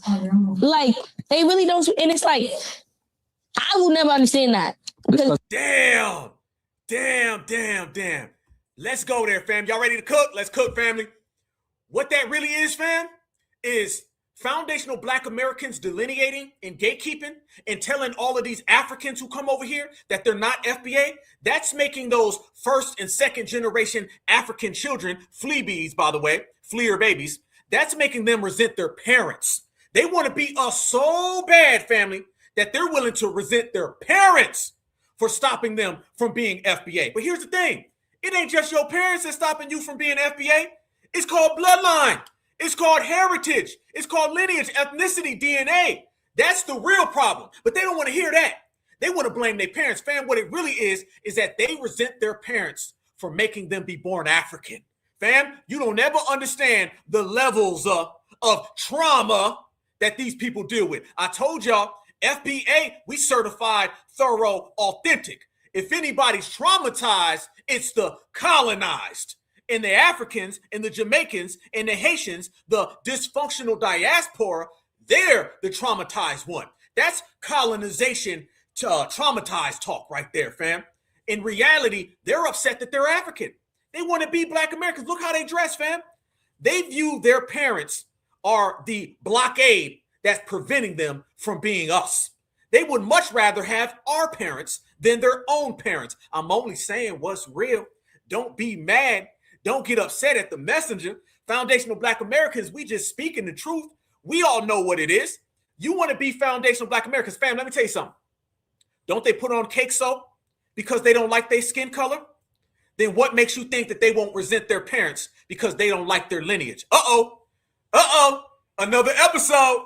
Family, if you're from a homeland that puts on cake soap because you're embarrassed of your skin color, then your ass will put on a fitted hat and blame your dad for not being able to talk English because you're embarrassed that you're an African and an African ain't a foundational Black American, fam. I can tell them, you can tell them. Now we just let their kids tell them. Y'all mad that y'all not FBA to the point. Let me say something. You want to be FBA and it got you so mad, you trying to blame mom and dad. That's really what it is, fam. That's what we done. That's what delineation has done, fam. I'm telling you, in every single pocket, in every single element of society, gatekeeping and delineation got these people shook. We shaking up their paperwork. We're shaking up their homeland, shaking up their households. From the households to the homeland, y'all, these people are in disarray. Don't let them get on the internet and talk that talk about y'all foundational Black Americans, y'all xenophobic. F the 150 Horror Podcast. Because I bet you on the 150 Horror Podcast, they ain't going to talk about this. This person right here, they're saying the same thing that Godfrey feels, fam. Oh, yeah. Y'all ain't know? Family, that ain't nothing but Godfrey's sister. That's Godfrey's sister. Fam, let me show y'all something. Fam, that ain't nothing but damn Godfrey's cousins. Them is Godfrey's cousins, and they saying the same damn thing Godfrey is saying, just without the bad jokes. Godfrey comes out here with his 150 Horror Podcast because he's embarrassed to be an African.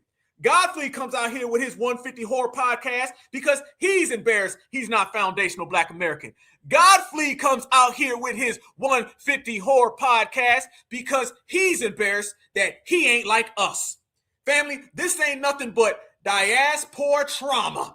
Fam, we gonna diagnose them with trauma. So if somebody want to do some diagnosing, we gonna do it today. That's what we gonna do, fam. We gonna flip the script. Let's go ahead and pull out our diagnosing. I diagnose you with tetherism, a severe case of it, which will have you out here saying, how you don't speak English? And family, isn't it funny? When we say they don't speak English, they get mad. But now their own kids are saying they don't speak English. So, I mean, damn, FBA was right. FBA was right. FBA is always right. There you go, family. Got these folks out there turning on each other. Got these folks out there turning on each other because they can't be us, fam.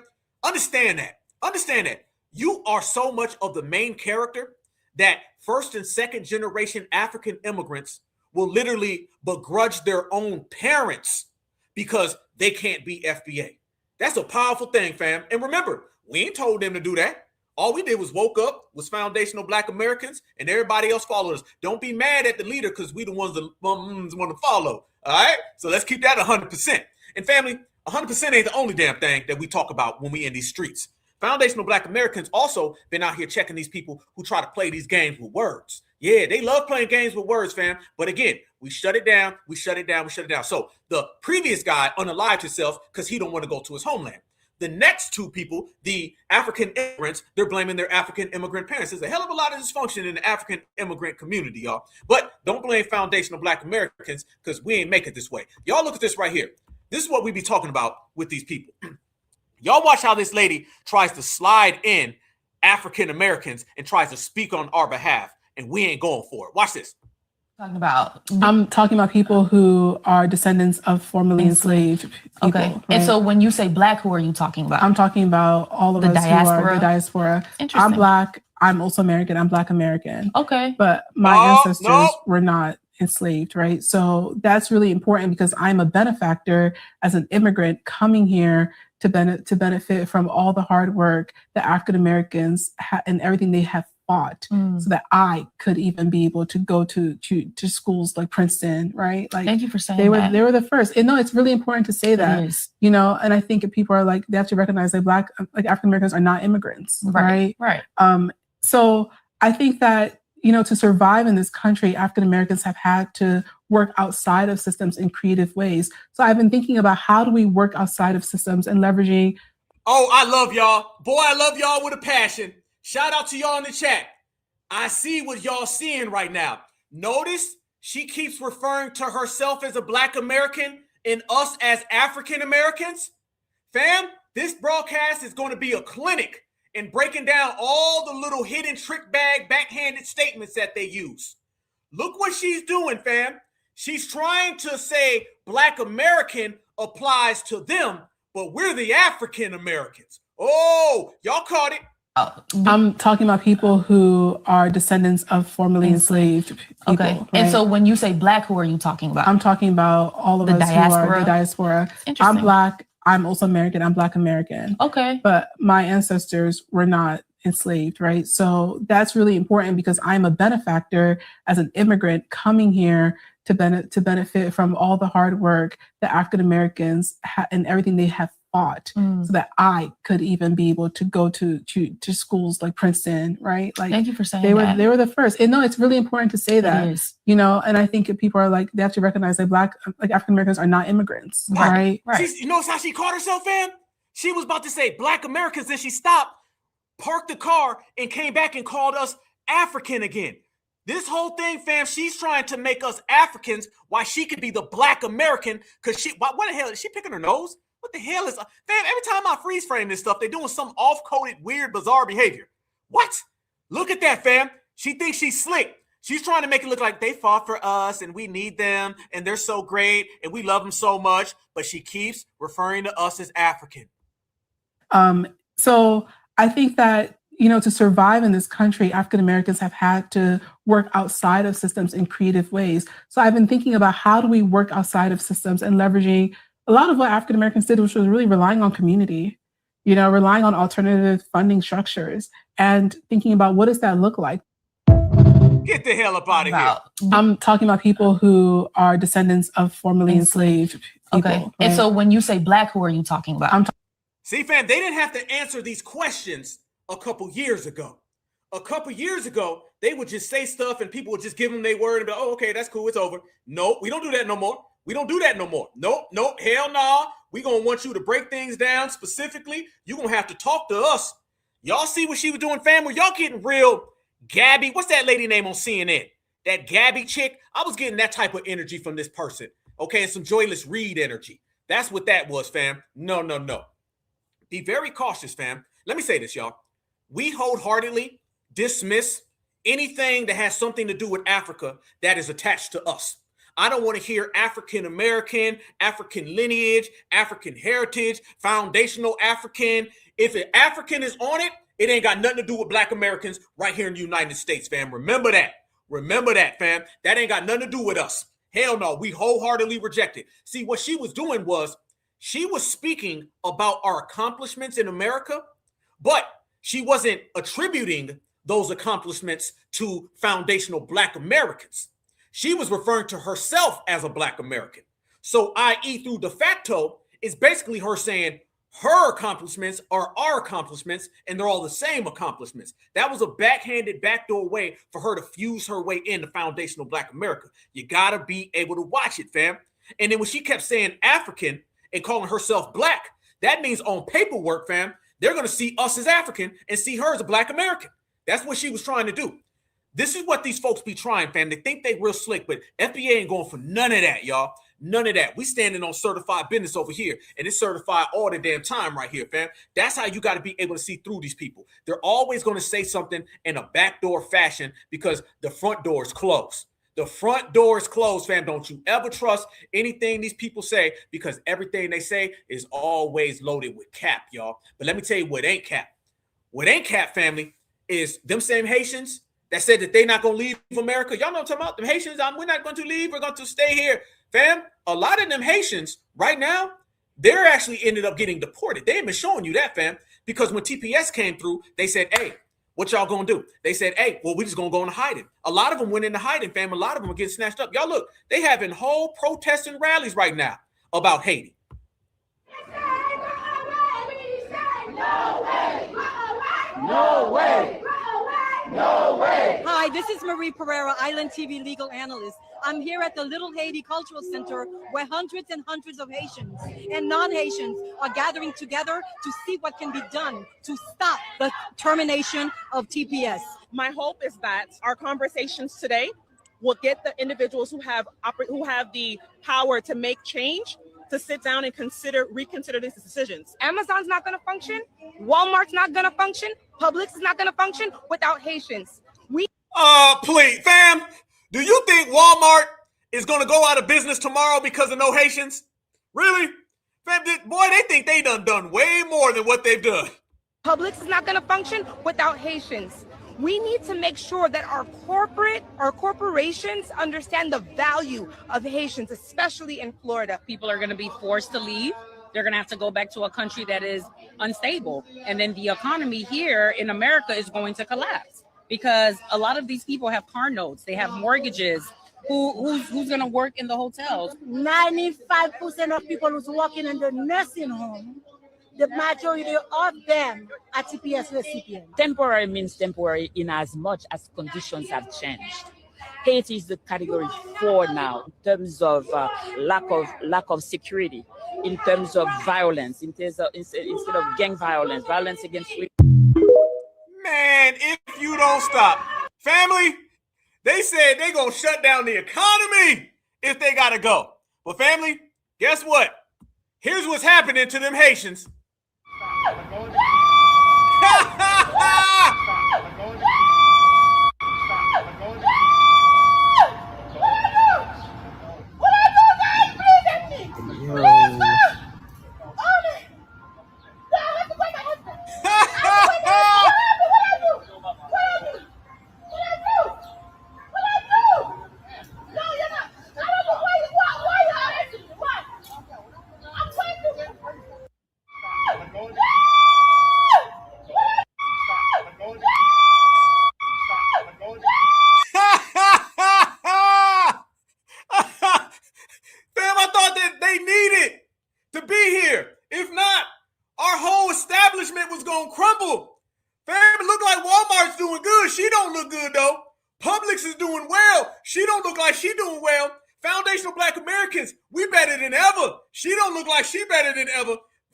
Slow it down. I will slow it down so damn fast you won't know what happened. Here we go.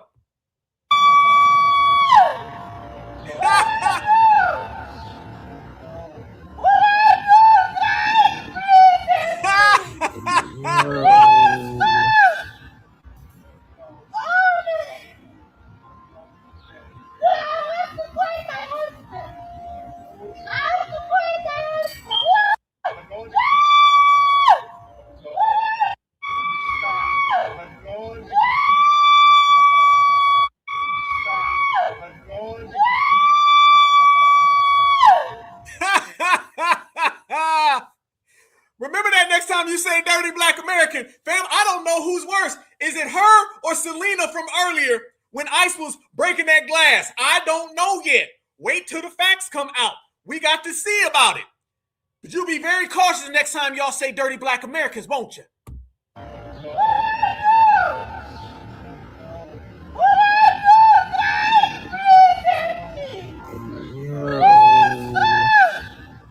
Help me, please.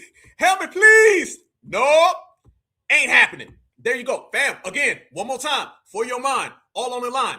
Everybody who's ever spoke reckless about foundational black Americans, they're all getting their ABK, anti-black karma. And we put that on the line, y'all. Why? It's because they thought that foundational black Americans was just going to be some type of stepping stone here, where you were just going to come here and disrespect us, going back to your homeland. And then now the same people that was hating on us are the same people begging for us to help. Fam, I just showed you this person begging.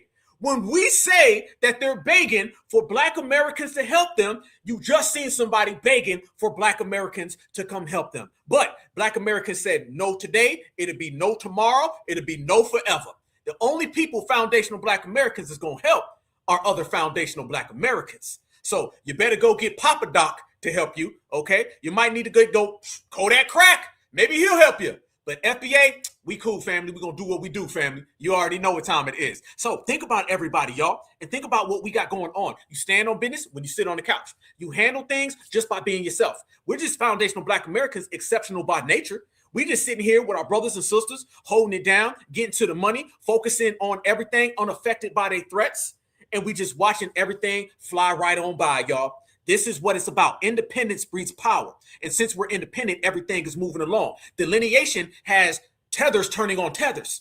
It's got tethers turning on mops. You got mops turning on fleers. Fleers are hating on skippers. Skippers are hating on jumpers. Everybody in their community is down bad. And that's good. because foundational Black Americans made it that way. Family, let me show y'all. The deportations hasn't stopped. No. The deportations have not stopped, family. They are rounding these people up left and damn right. And I am here for it. They thought it was real funny, right? With the birthright citizenship, when they thought they was going to come here and they was going to steal birthright citizenship from the babies of slaves. Now they're finding out, family, that them and their babies is going to be deported. Agents detained more than 30 people in a federal immigration operation at a manufacturing plant in Birmingham earlier this week. The raid was part of an investigation of alleged identity fraud and illegal employment practices. Your reporter Marcos DePaula spoke with a worker who witnessed the operation. What started as a normal workday quickly turned into a large federal operation in Scholarcraft here in Birmingham. Homeland Security investigations, along with federal, state, and local law enforcement agencies, executed search warrants as part of an ongoing investigation into alleged identity fraud and employment document violations. O sea, iba a ser el break de las 9:30.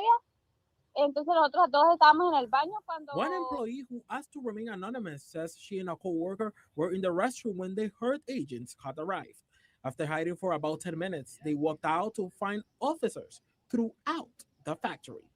The witness says employees who tried to run were handcuffed immediately. Those with legal documents were placed in one group, while others were taken to a separate area as agents checked their identities. No fue que hayan llegado 3 patrullas ni nada. She believes the operation was carefully planned because of the large number of officers involved.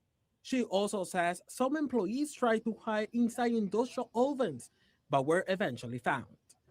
In a statement to WBRC, HSI said it remains committed to working with its law enforcement partners to investigate violations that undermine the integrity of the nation's workforce and immigration systems.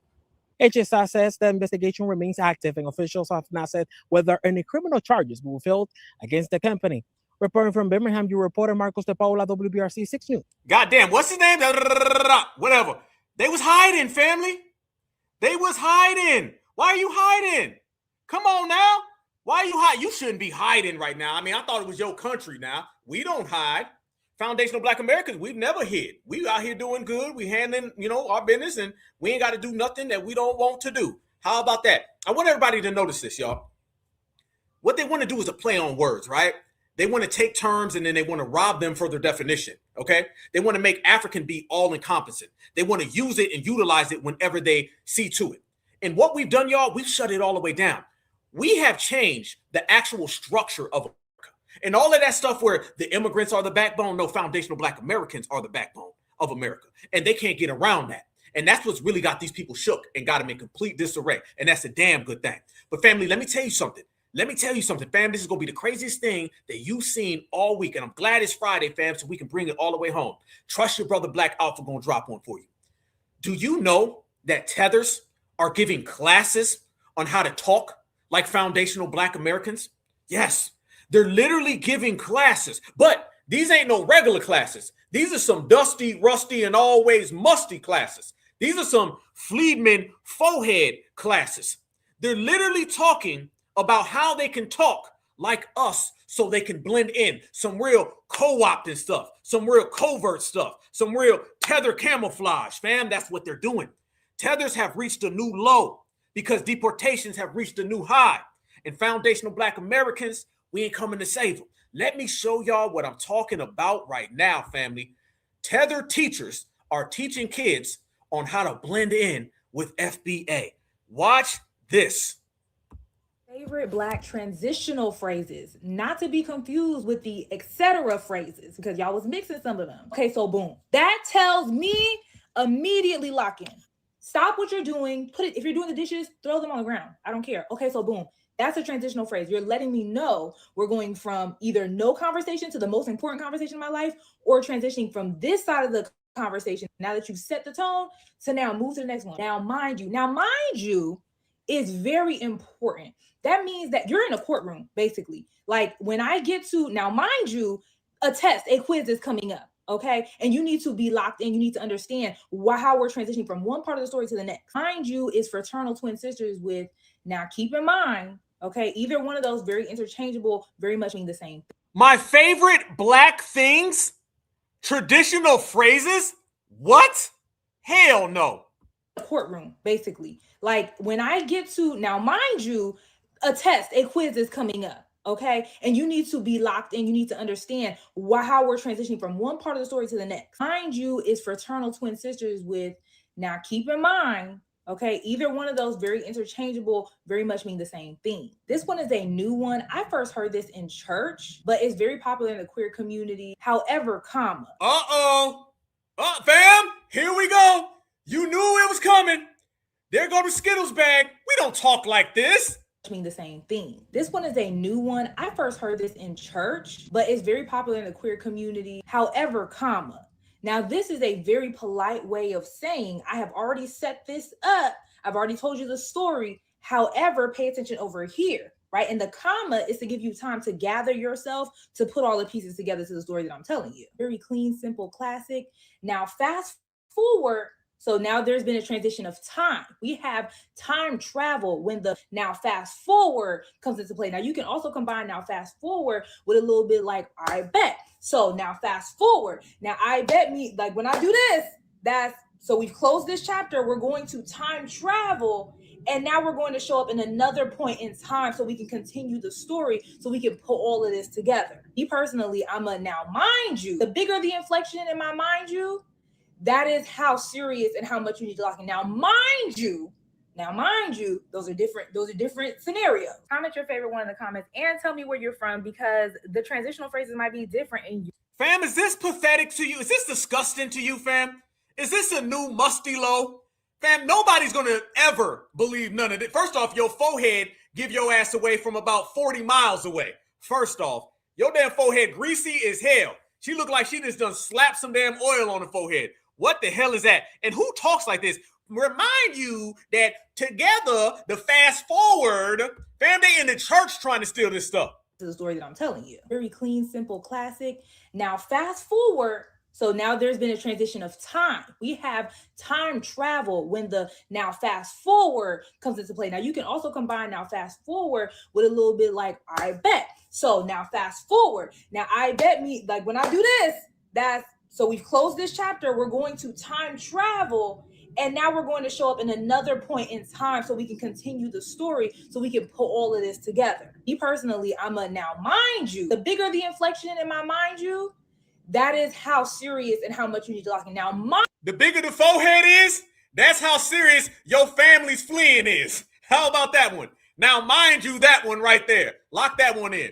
Fam, the tether hairlines, the Fleeman foreheads, that'll never let you be a foundational Black American. Don't these people know you're disqualified on sight soon as we see that big old satellite forehead, family? I'm sorry, fam. I'm just keeping it real. This right here is not going to get you in foundational Black American households. This right there is not going to get you in foundational Black American households, fam. This right here is not going to get you in foundational Black American households. That right there is not going to get you in foundational Black American households. How about this one right here? That ain't going to get you in foundational Black American households. I'm saying your foreheads just give you away from a mile away. You can't come here. You can't be a part of this. It's foundational Black America over every damn thing. Don't be mad. It is what it is. But fam, this is how pathetic the tethers are. They're out here getting deported. They still talking about FBA. They out here unaliving themselves because they don't want to go to their homeland. They were still talking about FBA. Y'all remember when Charlie Murkt was talking about Black folks literally to his last breath? That's how tethers be doing. They be talking about us till their last breath until ain't nothing left. And family, they ain't got nothing left. Only thing we've left these people with is deportation. Y'all tell me, what's the 5-year plan, 5-month plan, 5-week plan, 5-day plan, 5-minute plan for a tether? Somebody come tell me that. Because when you talk about foundational Black Americans, what we speaking on, family, you want to talk about hate crime protection, you want to talk about reparations, you want to talk about tangibles, you want to talk about empowerment, advancement. Everybody knows what our plans are because we make it clear we out to get it. Somebody tell me right now, what's the plan for a tether? Nothing. So when we come down and we shut them down, the only thing they're left with is deportation. They wake up every day and they think about deportation. And when they look at foundational Black Americans and they see our greatness and they see we're not helping them, that only makes them more petrified than they already were the day before. Fam, we run this here. We run it here. Out there trying to use phrases. But let me tell you something, fam. The foundational Black American vernacular cannot be duplicated by nobody, okay? That little tether can talk, but that tether is spotted. Soon as she starts speaking out her tethered teeth. Let me tell you one thing. Foundational Black Americans, we all get traced right on back here to the South, family, okay? And in the South, like I said before, you have about 7 different accents down here. You feel me? You can't duplicate a foundational Black American accent because you cannot duplicate foundational Black American vernacular.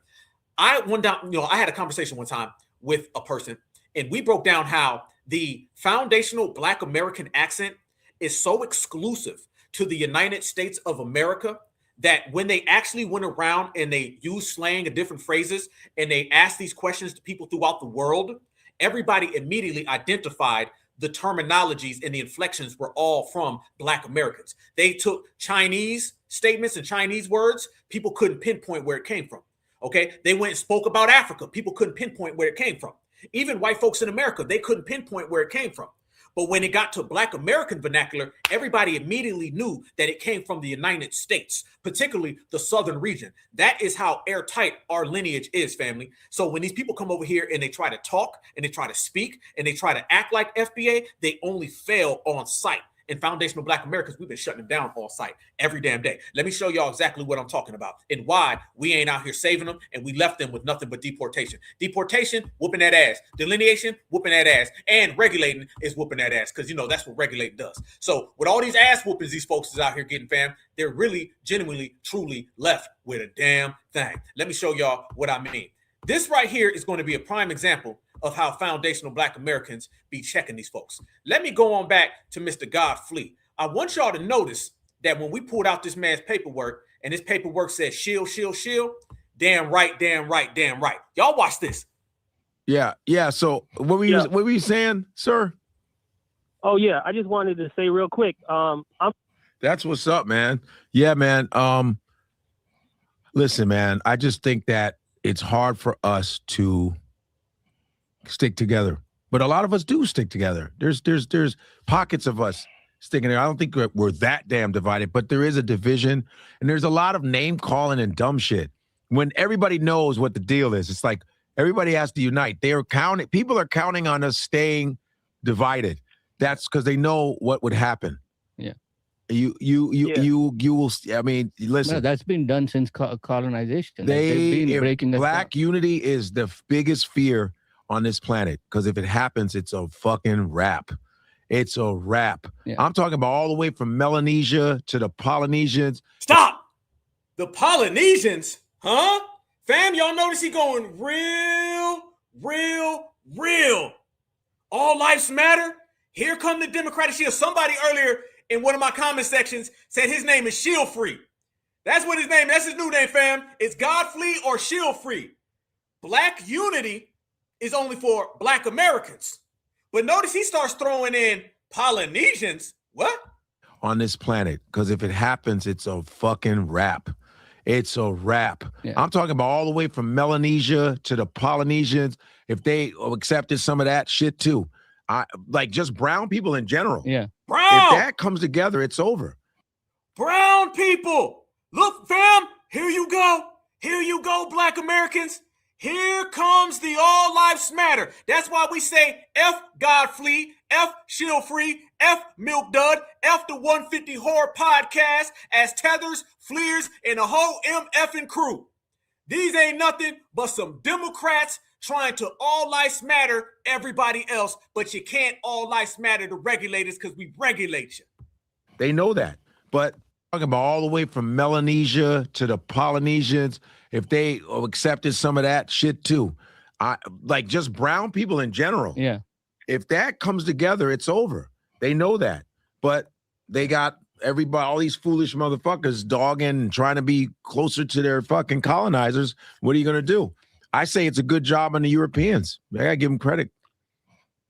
Yeah, I respect all the African Americans, and I respect that there's a difference between Africans and African Americans. Like if somebody tells me to go back to Africa, I say, buy my ticket. If you tell that to a foundational Black, I consider that racist because they have just as much right to America as any white man or anybody else that's not Native American. Right. Yeah, but look how quiet he got. Right. Look at his face, fam. Soon as the caller said foundational Black Americans are indigenous here, and this is our country, y'all see how all of the energy went away from Godfrey? Y'all see? You see the difference, fam. Soon as foundational Black Americans got that door closed, soon as we said we are the indigenous ones, soon as we said can't nobody come in, the caller said that and then he just froze. What happened to all of that energy? This is him when he's talking about the black and brown, but this is him when he hears foundational. Right. Yeah, but I'll let y'all go, man. I appreciate y'all. Thank you for the clap, man. Thank you for. There. That's the difference between us and them, family. This ain't nothing but some Democratic shield energy spoken from Democratic shields, and they mad that foundational Black Americans, we run the yard and we ain't coming to save them. That right there, what you see, fam, that's the FBA done ruined my career before my career got started. That's the foundational Black Americans ain't coming to save me. That's the foundational Black Americans done regulated. That's the my podcast is in the dumpster, just like my damn homeland is in the dumpster. Fam, only thing we done did was reunite Godfrey with Nigeria, which means the dumpster. Reunited, and it don't feel too good. Certified FBA every damn day. Let me show y'all something else, though. Since we in here bubbling, fam, everybody smash the like button. Make sure you subscribe to the Black Alpha Network, #1 hottest thing in town, hottest chat on the planet Earth, fam. Let me take it a step further when we talking about people like Mr. Godfrey, because y'all know Godfrey was out here and he was talking about these bananas and just a hell of a lot of crazy things. And we was kind of concerned. We were like, yo, what's up with this dude in bananas? Remember, fam, he was pointing at the camera. He got all deep and stuff. You heard damn R&B music in the background. I think he lit a candle. He's got some obsession with candles, and he's got some obsession with bananas. And family, that only leaves us with one option. That is this right here, family.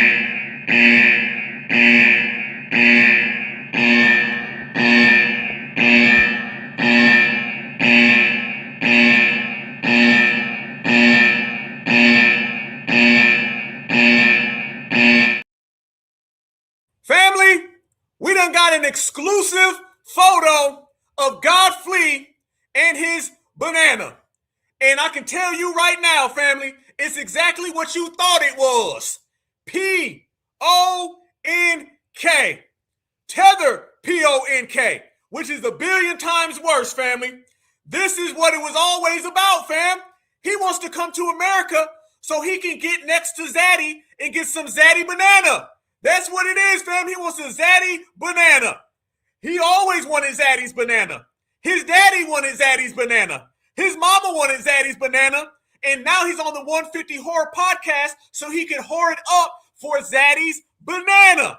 Foundational Black Americans know exactly what he was talking about. So when he said we're all connected based on a banana, he really meant to say that he's connected with Karen, Ken, Brad, and Chad, all for the banana. There you go right there, family. There you go right there, family. And you see exactly what it's always been. If you see Godfrey and you see Milk Dud, maybe Godfrey and Milk Dud have migrated here to America so they can get some of Tobacco Ted and Brussels Sprouts Bob banana. He want a Brussels Sprouts Bob banana.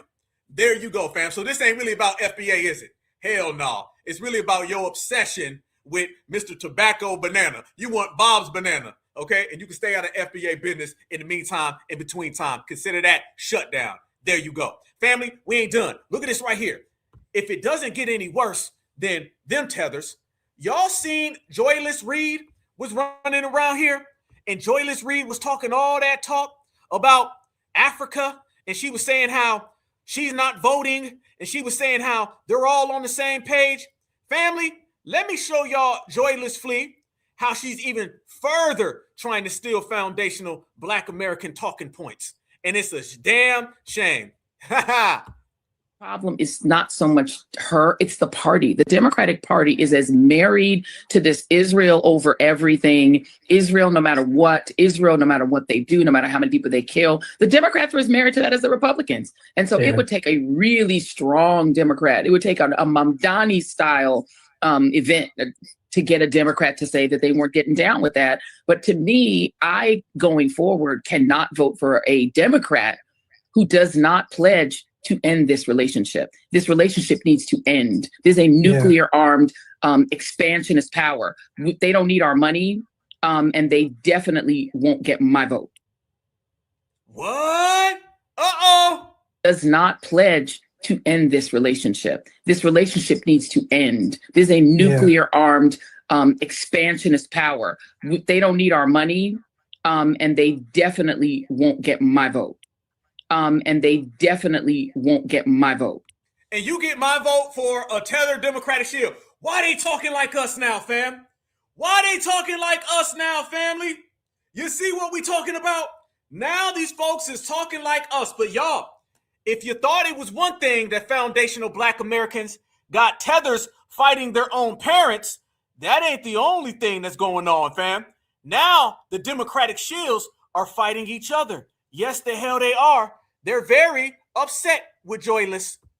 Anyone telling you that you should not vote, specifically in this country, with the current state of this country and everything that's happening, is not an ally, and they are not a safe space. I see a lot of people talking about Joyanne Reid and her caping for Grand Platinum and pretty much telling people that they should not vote if the litmus test of Gaza is not met by Democrats, if they're not clear on where they stand on Gaza. Let me tell you something. You guys are going to make this movement so toxic. And you know why? Because you are actively telling people that they should negate and disregard what's happening in this country to a lot of people and themselves for something that's happening overseas. Now, wait a minute, we ain't done? No, hell no.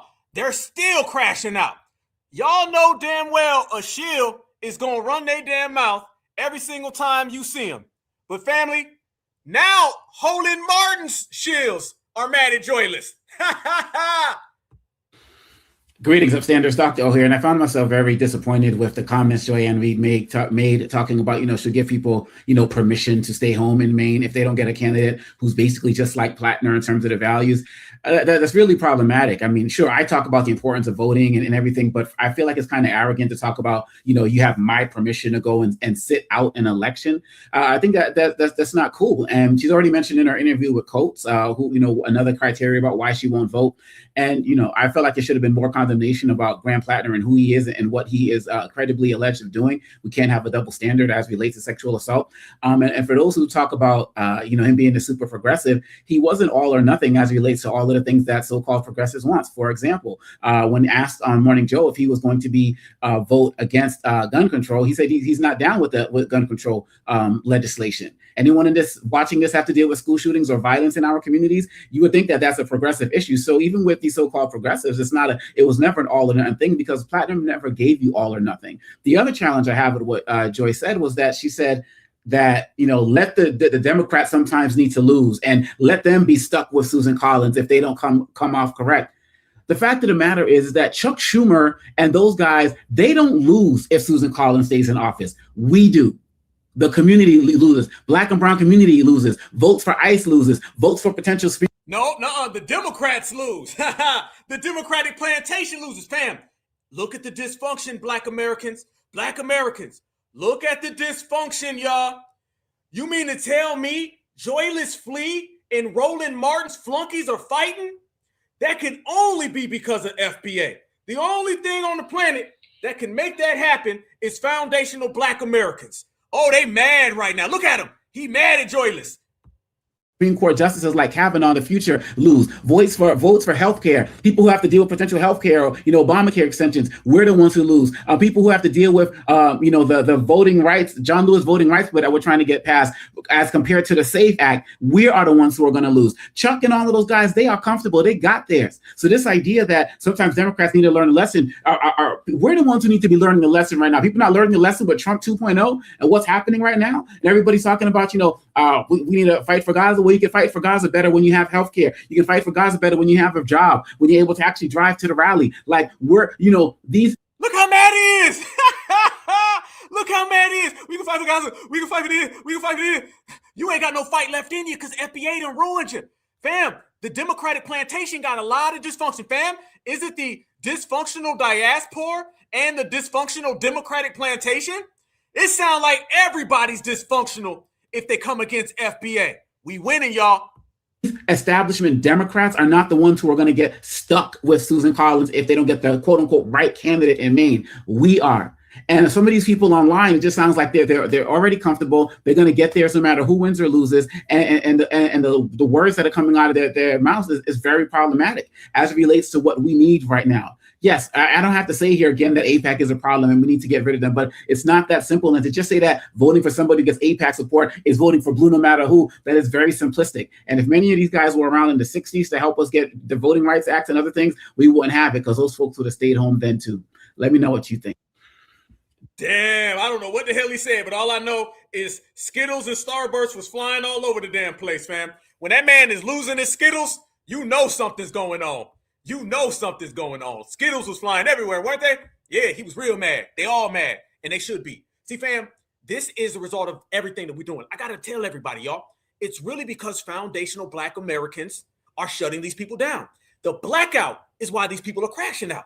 It's all the blackout family. How do you know it's the blackout family? Because they were never doing this until we start to regulate them. When we started to regulate, everybody started tripping. Y'all notice that? Soon as we started to regulate, everybody started to trip and everybody started to have inner turmoil. Everybody starts fighting when foundational Black Americans close that door because they all were reliant on us. Fam, FBA has sent so many ripples and shockwaves through the whole planet just by being ourselves. Just by being ourselves, family, okay? We've been out here crossing them up like Allen Iverson. That's how we've been doing it, fam. And there ain't nothing that they can say about it. Let me show y'all even further proof that we are out here holding it down. And we're doing it in the best way possible, y'all. Every single thing that we're doing is correct, and it is stronger than ever, and nobody can change that. But family, do you know Africans right now, they want you to come to Africa.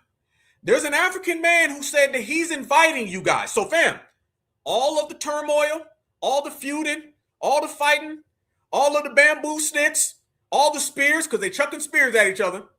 With all of that said, an African man said he don't want you to talk about none of that.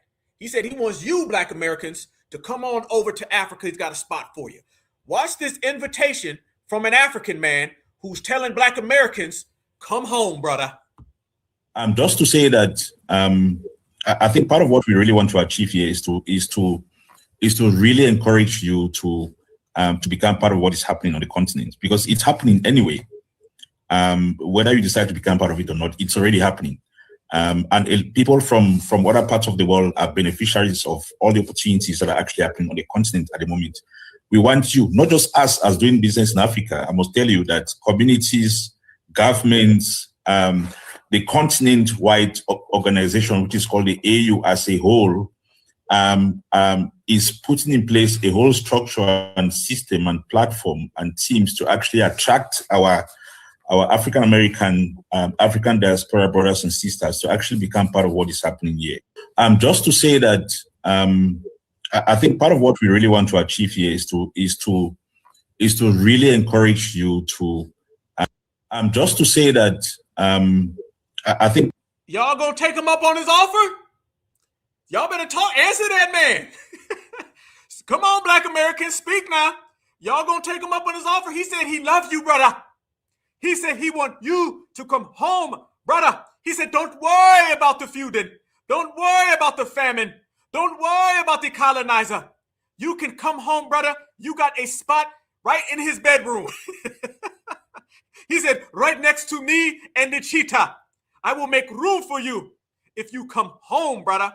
Family, that man wants to know, are y'all going to come to Africa, take him up on his offer, and be his friend to the end?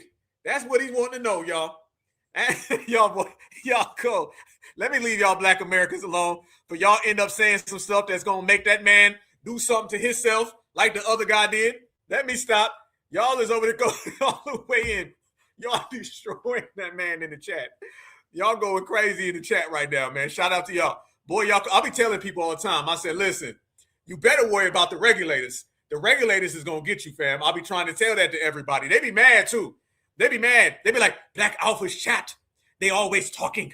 They make fun of my hairline. They say I have no wife. They say I have no future. And it may be a little true, but still, they don't need to say it. Boy, I'm telling y'all, I be seeing folks on TikTok, they be making whole videos. They don't even be about me. They be about y'all. I be like, man, y'all gonna light them up. Y'all gonna light them up. Y'all better leave them alone. Y'all seen what y'all did to damn Benjamin Trump the other day. Fam, I heard Benjamin Trump is still sleeping. Y'all roasted that man. I went back and looked at the comments, y'all. Okay, first off, there would be no show without any of y'all. So this is y'all show, okay? I went back and I watched the comments like I do all the damn time, and I'm telling y'all, y'all are the funniest people on the earth. You better stay out of this chat if you got thin skin. If you a tether, if you a fleer, if you don't got a backbone or a homeland, if you still talking about African booty scratcher from kindergarten, you better keep your ass out of this chat because they gonna say something that's gonna make your mama's mama hurt. Y'all cold, boy. Don't nobody want no FBA roast. All that tether trolling, that don't work over here. Hell no. All that, what do you say, brother? What do you think? Haha, hee hee. What Tariq call it? Ticklish tethers, all that stuff, that don't fly, man. Y'all be roasting, dude. Y'all was lighting him up so damn bad. Y'all was looking at y'all. Y'all was lighting him up so bad. I was over here like, damn. Because I was watching the chat and I seen it. But I was like, hold up, wait a minute, man. Them foundational regulators done put him to work. If y'all don't see Benjamin Trump for a couple weeks, fam, that's because Trump is scared of y'all. That's really what it is, fam. That means he done seen the chat, the livest chat on the planet. I'm telling y'all, I be seeing some other people, and they be having their little shows, but hell no, they can't see y'all on their best day. This right here is the livest chat on the planet Earth, family. Right here, the certified foundationals, the regulators, y'all. I be telling them. But family, let me show y'all who said the Haitians can stay. So Mr. African said we can stay with him. That Mr. African want us to go over to Africa. He's inviting all of us. But let me tell y'all who's telling the Haitians that they still got their back. It's not Black Americans. They already know, fam. They might as well not even ask us. It's hell to the null, hell to the null, F to the null. Fam, do you know Haitians are out here with Becky? Yeah. Becky said if FBA don't want to help y'all, she'll help y'all, Haitians. Haitians, this is all you got. Listen, Haitian community, we need you here, okay? There's people like me that want you guys here, okay? So listen up. Go and apply for asylum ASAP, all right? If you don't want to apply for asylum, go and find a family member to sponsor you so you can stay here, okay? You do not want them to hit you with the 180 days here unlawfully, blah, blah, blah, blah. So if you guys need help with paperwork, let me know. And I will forward you the paperwork personally. You can inbox me and I will forward you the paperwork to get everything started. There's also free legal aid everywhere. Get on it ASAP before they start getting overwhelmed with all types of people hitting them up back to back, okay? Get on this. Get on this. Listen, Haitian community, we need... Fam? What? What? Somebody said Becky to the rescue. You ain't lying. That ain't gonna work. Nice try. Why Becky out here trying to cape, fam? What do you want, Becky? Do you want some of that Papa Doc? Boy, I ain't gonna say it. It starts with a C and rhymes with Doc. You want some of that Papa Doc? Beep. Is that what you want, Becky? Stop playing, fam. We done got these people so broke. The only damn thing they got left is Becky. Becky is the only one who's going to step to the plate and say that she is willing to help. That is it. You are in a bad position when the only thing you have is Becky trying to save y'all. By the way, I'm talking about Big Barracuda Becky, by the way. Blue Whale Becky. That ain't just a regular Becky, family. No. Yeah, fam. Again, I'm sorry. I always see foundational Black American victories in everything because all we do is win. It ain't hard to tell, y'all. All you got to do is open your two eyes and just look at the world and you're going to see FBA victory, FBA victory, FBA victory. Fam, Haitians were out here begging foundational Black Americans to help them. And now the only people they got working for them is Blue Whale Becky. Fam, if Blue Whale Becky is the only person coming to your damn defense, you can thank FBA delineation for that one. That's all you got. Fam, you got Blue Whale Becky, you got Milk Dud Mutombo, Godfrey running around here sucking on a banana. What the hell else are these people gonna have left for them? Nothing.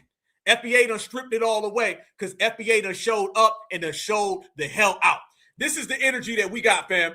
The energy we got is so damn powerful that the world has no choice but to just sit back, watch, observe, listen, look, and wish that you was the foundational Black American. I ain't even get to how they down there denouncing their own parents, talking about their parents can't even speak English. Fam, we can get to that at another day for another time. But what matters the most, y'all, is we are out here really putting in serious work, and our work got these people running out of excuses.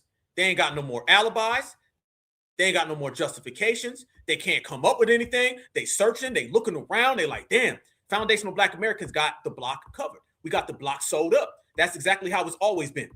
I want to also talk about something, fam, that a lot of my certified foundational Black Americans been on. By the way, hold on. Let me show everybody this real quick. Once again, just to remind everybody, fam, it is a 24/7 blackout. There you go. It's a 24/7 blackout, fam, which means permanent, which means we run the yard, which means we ain't coming to help them. See, fam, they're all feeling the effects of the blackout. The blackout is the reason why these people are down bad. The blackout is the reason why they need help. The blackout is the reason why they're looking for somebody to save them, but ain't nobody coming to save them, y'all. Let me show y'all what I mean by that. This is what it is, y'all. FBA's got a certain energy right now, okay? There's a certain spark that we all have. And I'm talking about all ages, fam. You know we break it down. You know I love my baby boomers. You know I love my Gen Xers. You know I love my millennials, Gen Z. I love us all, family, because it takes all of us to get to where we're going, okay? And the energy that we have and that spark that we got is literally FBA out here standing on business. So while y'all was running around here hoping and coping and wishing and pleading and begging that FBA was going to get deported, we told everybody, you can't deport foundational Black Americans, but foundational Black Americans can deport your ass. Fam, FBA energy is so damn powerful, so damn strong, we holding it down. Black Americans are not going to get deported. How many times I got to tell you that? I seen that lady come on here and say, now that they're deporting Haitians, how are they going to tell who's Black? How, you know they just go by skin color. Who are you trying to scare? Who is that for? Is that for like the Haitians or Jamaicans or Africans? Are you trying to scare them into saying, yeah, now look at the Black Americans, they should be scared too? Y'all know we've been in this country forever. We are foundational. I know y'all hate that. We are foundational. We are not immigrants. We're not worried about deportation. We've never been deported. Y'all can't name one Black American who's been deported. Not one descendant of slaves who's been deported. It's not happening. Stop trying to scare us. Stop trying to fearmonger any Black American person that's going with that. You stupid. You just dumb. That shit's not happening, sweetheart. We not scared. We don't care. Deportation has been happening a long time. Y'all know this is not nothing new. I'm in Texas. They deport Mexicans all the time since I was a kid. La migra. Yeah, they take out running at Home Depot when they do that shit. That was in the 2000s. This is nothing new. And they be coming back. The difference is we're American. We were born here. Our grandparents, great-grandparents, great-great-great-great-great-great-grandparents. Get it through y'all head. Y'all love to think this is the white man country. Something is wrong with y'all.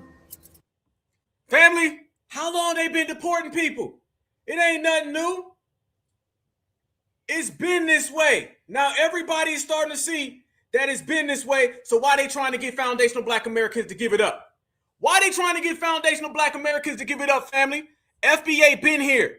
There is no USA without FBA. You know that. I know that. The world know that. Non-deportable, fam. I want you to think right now. Okay, since you know I'm in full braggadocious mode, fam. Tell me a thing that we've been wrong about. Nothing.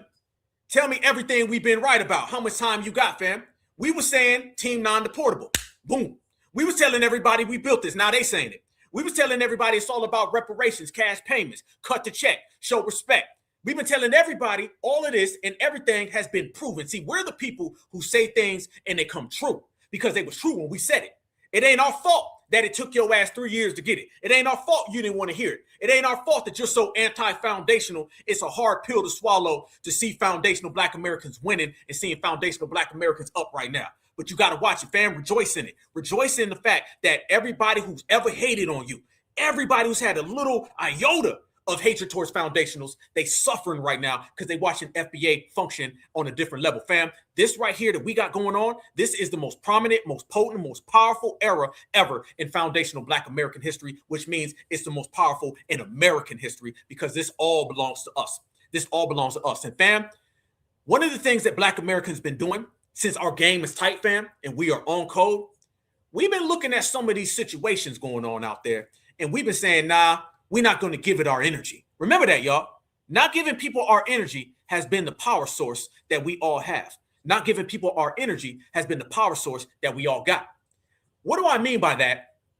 Is when we was going in on Benjamin Trump last week, I noticed that while we was clowning him falling asleep, and we were showing that Nolan Wells person, or that young brother, his mother was talking. Fam, did y'all notice how much she was talking during that whole interview? Fam, does something strike you wrong with that mother? Let's just get to the point, fam.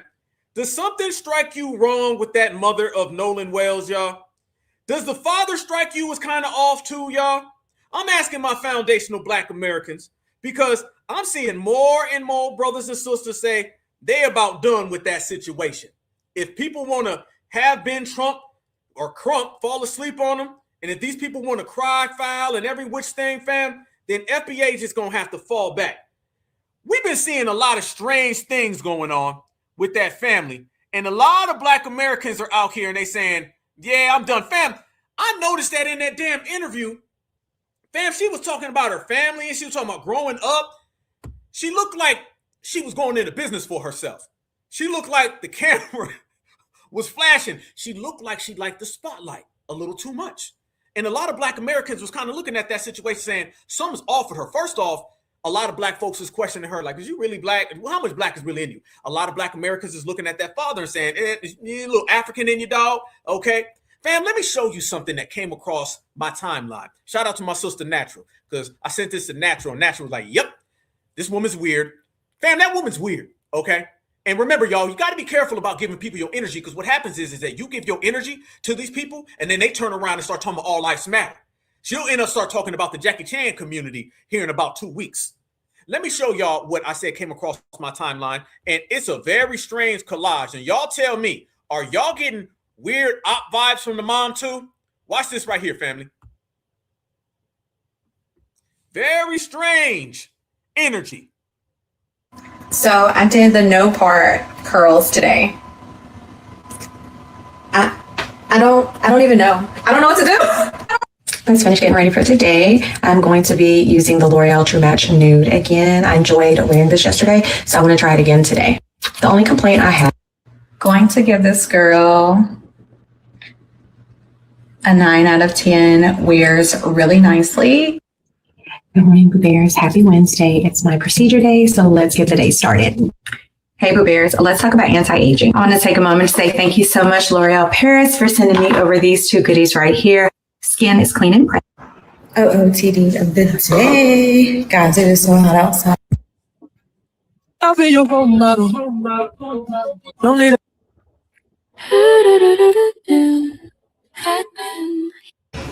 So me and my sisters' plans fell through. We were supposed to go to New Orleans to go eat oysters, and now we are at 54.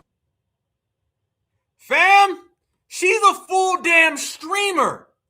And when you go get on her TikTok, half of that stuff is about her makeup tutorials, fam.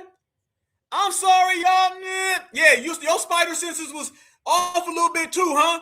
Fam, she's got a whole thing where she calls her followers her Boo Bears. I'm not lying. She shouts out her Boo Bears. Watch. Hey, Boo Bears. Hey, Boo Bears. Hey, Boo Bears. I know you probably did not expect to see me, but I had to come on because I wanted to acknowledge all of your love, your support, your kindness that you guys have been showing me. I wanted to, answer each and every one of you, and I probably will at some point. I will at some point, but right now it's just, everything is so heavy. Everything is so heavy. Just been going through the motions. I'm a healthcare provider, so I talk about grief a lot. Now to be on the other side of this is it's a lot. So I lost my mom a few years ago, and that was hard. This loss, this grief, this pain, it's different. Yeah, where the dad at, fam? Fam, when you go get on her TikTok, fam, you don't see that dad anywhere. It's just her talking about makeup. She's batting her eyes for the camera. She's talking about all her boo bears. Fam, something ain't adding up with this lady. I'm sorry. My foundational Black Americans, when y'all noticed something was off, something was strange, shout out to y'all. But yo, there's been some sisters on the internet who've been doing a little research on this woman, and they don't like what they've been seeing either. Watch this right here, family. A lot of Black Americans is calling this out.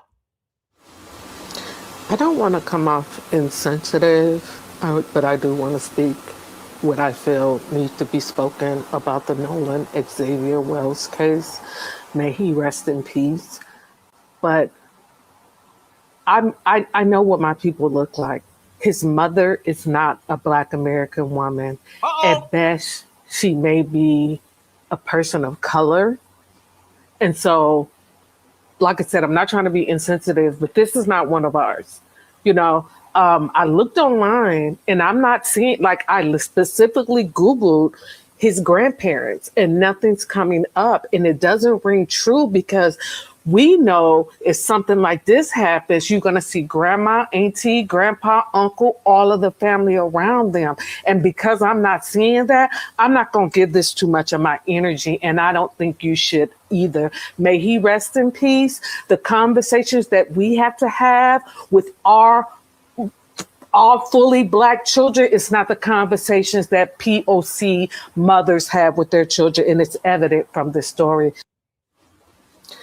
Fam, is she a Black woman or is she a POC? I want you guys to tell me right now in the chat, fam, because this is an interactive broadcast, and I like to interact with the people because I'm the people's champion, fam. Voice of the voiceless. Y'all let me know right now, is this a POC woman, y'all? Is this a POC woman or is this a Black woman? Because notice in all the interviews, she keeps talking about being Black. She's like, I'm a Black woman. I'm Black. I'm Black. She start talking about growing up Black. But a lot of sisters been doing a lot of investigating, and they haven't seen no Black folks in any of her photos. Fam, her husband is not even on her TikTok. All she does is stream and talk about boo bears. This woman is a streamer. She's a TikTok streamer, fam. POC, POC, POC. Certifieds are speaking, and you know when certifieds speak, they always say what's real. And they don't give a damn how you feel. The truth don't need no proof. It's looking very, very evident right now that this ain't nothing but a streamer, fam. The Boo Bears? What? Nah, dog. Hey, Boo Bears. I know you probably did not expect to see me, but I had to come on because I wanted to acknowledge all of your love, your support, your kindness that you guys have been showing me. I wanted to, answer each and every one of you. And I don't know, bro. I don't even know. I don't know what to do. Damn. Crazy work. Crazy work. Crazy work. Crazy people. There you go. Hey, fam, you seeing it more and more evident. You feel me? You're seeing it more and more clear. We're going to fall back from this situation, family. It's to the point now where we don't make the same mistake twice. We got burnt a lot of times going out there, sticking up for these families that had no love for the grassroots. And a lot of these people didn't have backgrounds as skeptical as this. Fam, that's POC talk. Fam, don't be surprised here in the next couple of weeks if they start talking about all lives matter. Don't be surprised. Don't be surprised, fam, if they start saying, well, all lives matter. This is really about everybody. And then try to divert the grassroots energy into something else. Trust me, y'all, them ops in the background, that's exactly what they're thinking about. They're thinking about how they can use this to utilize these other communities. We got a blackout going on right now where we're blacking out these businesses. We're blacking out these companies. We're blacking out these communities. Don't be surprised, fam, if they don't try to use her. Because think about it, y'all. She's from the same community as Jackie Chan. Yeah, she's from the Chop Suey community. Black Alpha said that. Yes, he did. He'll say it again. 2 times. The Chop Suey community is where she's from. So don't be surprised if they don't start using her as a black folks stop blacking out them good old Lucy Lou's. Do not be surprised, fam, because that blackout has everybody petrified, and they'll do anything to try to stop foundational black Americans from doing it. They will try to use this, fam. They've done dirty before. They've done worse than this before. Don't be shocked and don't be surprised if that's the first thing that they try to pull on us. So, yeah, man, it's no coincidence that this is the type of energy that they got going on. And we're going to not make the same mistake, fam, because we already know what it is. It's always tethers or COONs that always divert the energy away. You got Ben Chump falling asleep. Fam, they're already plugged in with Al Sharpton. I'm going to tell you right now, when you run to the boule after one of these situations happens to your loved one, then I got to treat you the same way I treat the boule every day. Fam, we're not going to make exceptions for the boule just because one of these families ran to the boule. You got people out there saying, well, let Benjamin Chump fall asleep. He got a lot on his plate.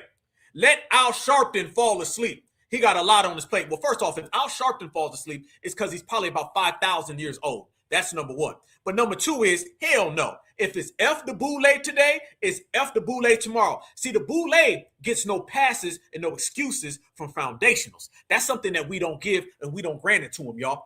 Hell no. See, they want to run to the boule and then expect us to be like, okay, well, we'll give them a pass because they're helping that family. And then that family ends up coming out saying some stuff of, y'all, please fall back. Fam, we sat here a year ago and we told everybody that that Dominique Alexander guy, who was the spokesperson for Carmelo Anthony's family, was a bad move. And Dominique Alexander, he handpicked that lawyer that got Carmelo Anthony jammed up. Yes, the hell it happened. We also said Dominique Alexander was a tether. Come to find out he was. Then we come to find out that Carmelo Anthony's father is a Haitian. Yes, the hell he was. The double Haitian connection got them a W lawyer that got Carmelo sitting in prison right damn now. We called it out a long time ago because we're bold enough to say it when a lot of people was too scared to say it, fam. We said it because we're more worried about saying what needs to be said opposed to what people want to hear. If it's some what we want to hear energy, you can go find another channel, another broadcast, and another chat. Right here on this broadcast with this chat right here, we say what needs to be said and what we feel like saying. We say what we mean and we mean what we say. And when we see a tether, fam, we call their ass out. We don't dance around it. That right there is an example of how these people going to turn around and they're going to tell us we need to all lives matter everything. We need to boo bear every damn thing because you don't see nothing pro-black. Fam, she was out there putting on these makeup tutorials talking about her boo bears. And at that same damn time, weren't having to talk about her child being the token going off on the boat. Not to mention the damn father who said he don't want to believe it's got anything to do with race. Fam, if you don't believe it's got something to do with race, then I don't believe that you have foundational Black American interests, and I don't feel foundational Black Americans need to help you because we know it's about race. Fam, someone who knows it's about race can't be in collaboration or assist somebody who doesn't know it's about race. They're wasting our damn time. So we're going to fall all the way back on that one, y'all. We're going to fall all the way back and let them deal with that, fam, because you got two choices. You can go to the grassroots or you can go to the boule. Our track record speaks for itself. Theirs doesn't.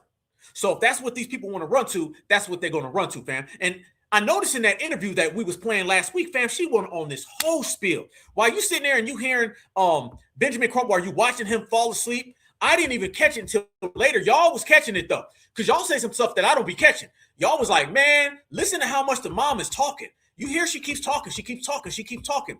I didn't even realize it until later, fam. I was like, damn, she did. She went on a whole spiel. She went on a whole damn spiel talking about this, that, and the other thing. Matter of fact, let me show y'all. Bypass Benjamin Chump falling asleep. Listen to how much this mom starts promoting herself. Fam, wait, hold on. Y'all know, hey, let me show y'all something. Hold on. One thing. Y'all know with us, fam, ain't nothing rehearsed. We don't sit here and go over the script. None of that, fam. We are in true FBA sense. We freestyle. Okay, everything is freestyling with us, y'all. Off the top of the dome, fam. We don't make mistakes. We just go forward. Don't be surprised if the mother ends up getting a talk show or having her streaming site or getting a podcast. Don't be surprised, fam. I wouldn't be surprised if that ends up becoming a part of the deal with Benjamin Chump. I wouldn't be surprised. Don't be surprised, fam, if that happens. It sounds like she's auditioning for a podcast opposed to trying to get justice for her unalive child. Let's keep it real. Listen to this, fam. As he's falling asleep, listen to her going into this whole speech. Everything that people have been so kind and given to us, you can take that all if you give us our baby back. Like, I don't care. Our goal, again, is we just want a thorough, honest, transparent investigation. And I don't think that is asking for much. Mm-hmm. Christine, Christine, did you also grow up in Mississippi or in the South? It sounds like you did, because you talked about. Look at her smile, fam. Look at her smiling. Did you grow up in Mississippi? Look at the dad. He ain't even looking at the camera. This man is literally looking at the table or something else. He's not even looking at the camera. Benjamin Trump is over here falling asleep. The interviewer is doing an interview. She over here smiling, talking about how she grew up. Fam, I don't see no form of energy about her child. I'm seeing somebody who looks like she's trying to get on the damn griot. Fam, I think she wants to be on The View. I think she's trying to get on The View with Whoopi Goldberg and Sonny Hobson. She's auditioning, fam. I know an audition when I see one. She is out here auditioning, family. I actually moved here when I was younger. So I'm half Filipino, which is another whole discourse that's going on. Yes, I'm half Filipino, but again, when you look at someone, you are viewing phenotypes. And if you don't know what that means, people, that is the characteristics, like physical characteristics of a person. And so when you look at me, I'm a Black woman. If you ask me, I'm a Black woman. I am. But yes, I've been here since I was young. And just learning the history, knowing the history. My grandmother, my family actually on my dad's side is from here. Fam, she's still talking. She's still talking. Shout out to y'all. I'm telling everybody, this is the best chat on the planet, fam. Y'all break all the damn stories. I didn't even catch this before because I was over here roasting Mr. Trump. Listen to this woman. She going on a whole spiel. This is why he fell asleep. Fam, he keeps falling asleep. One, because he's a failure, and two, is because she's going on these tangents, man. Every time she's talking, she goes on a tangent.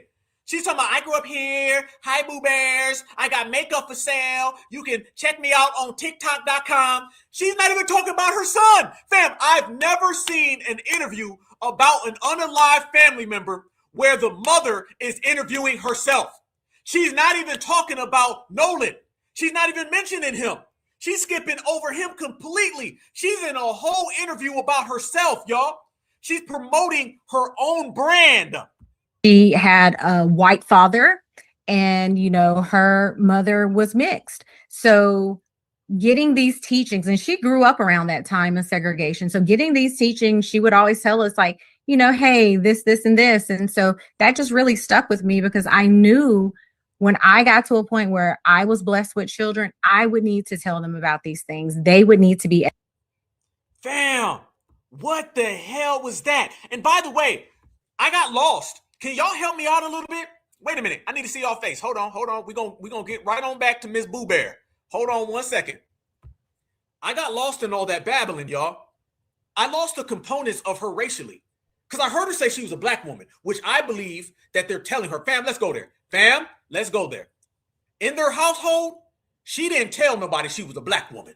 Let's make that clear. She talking all that Black woman stuff because just like everybody, they got to run to the Black community to try to go get some clout so we come and do all the fighting.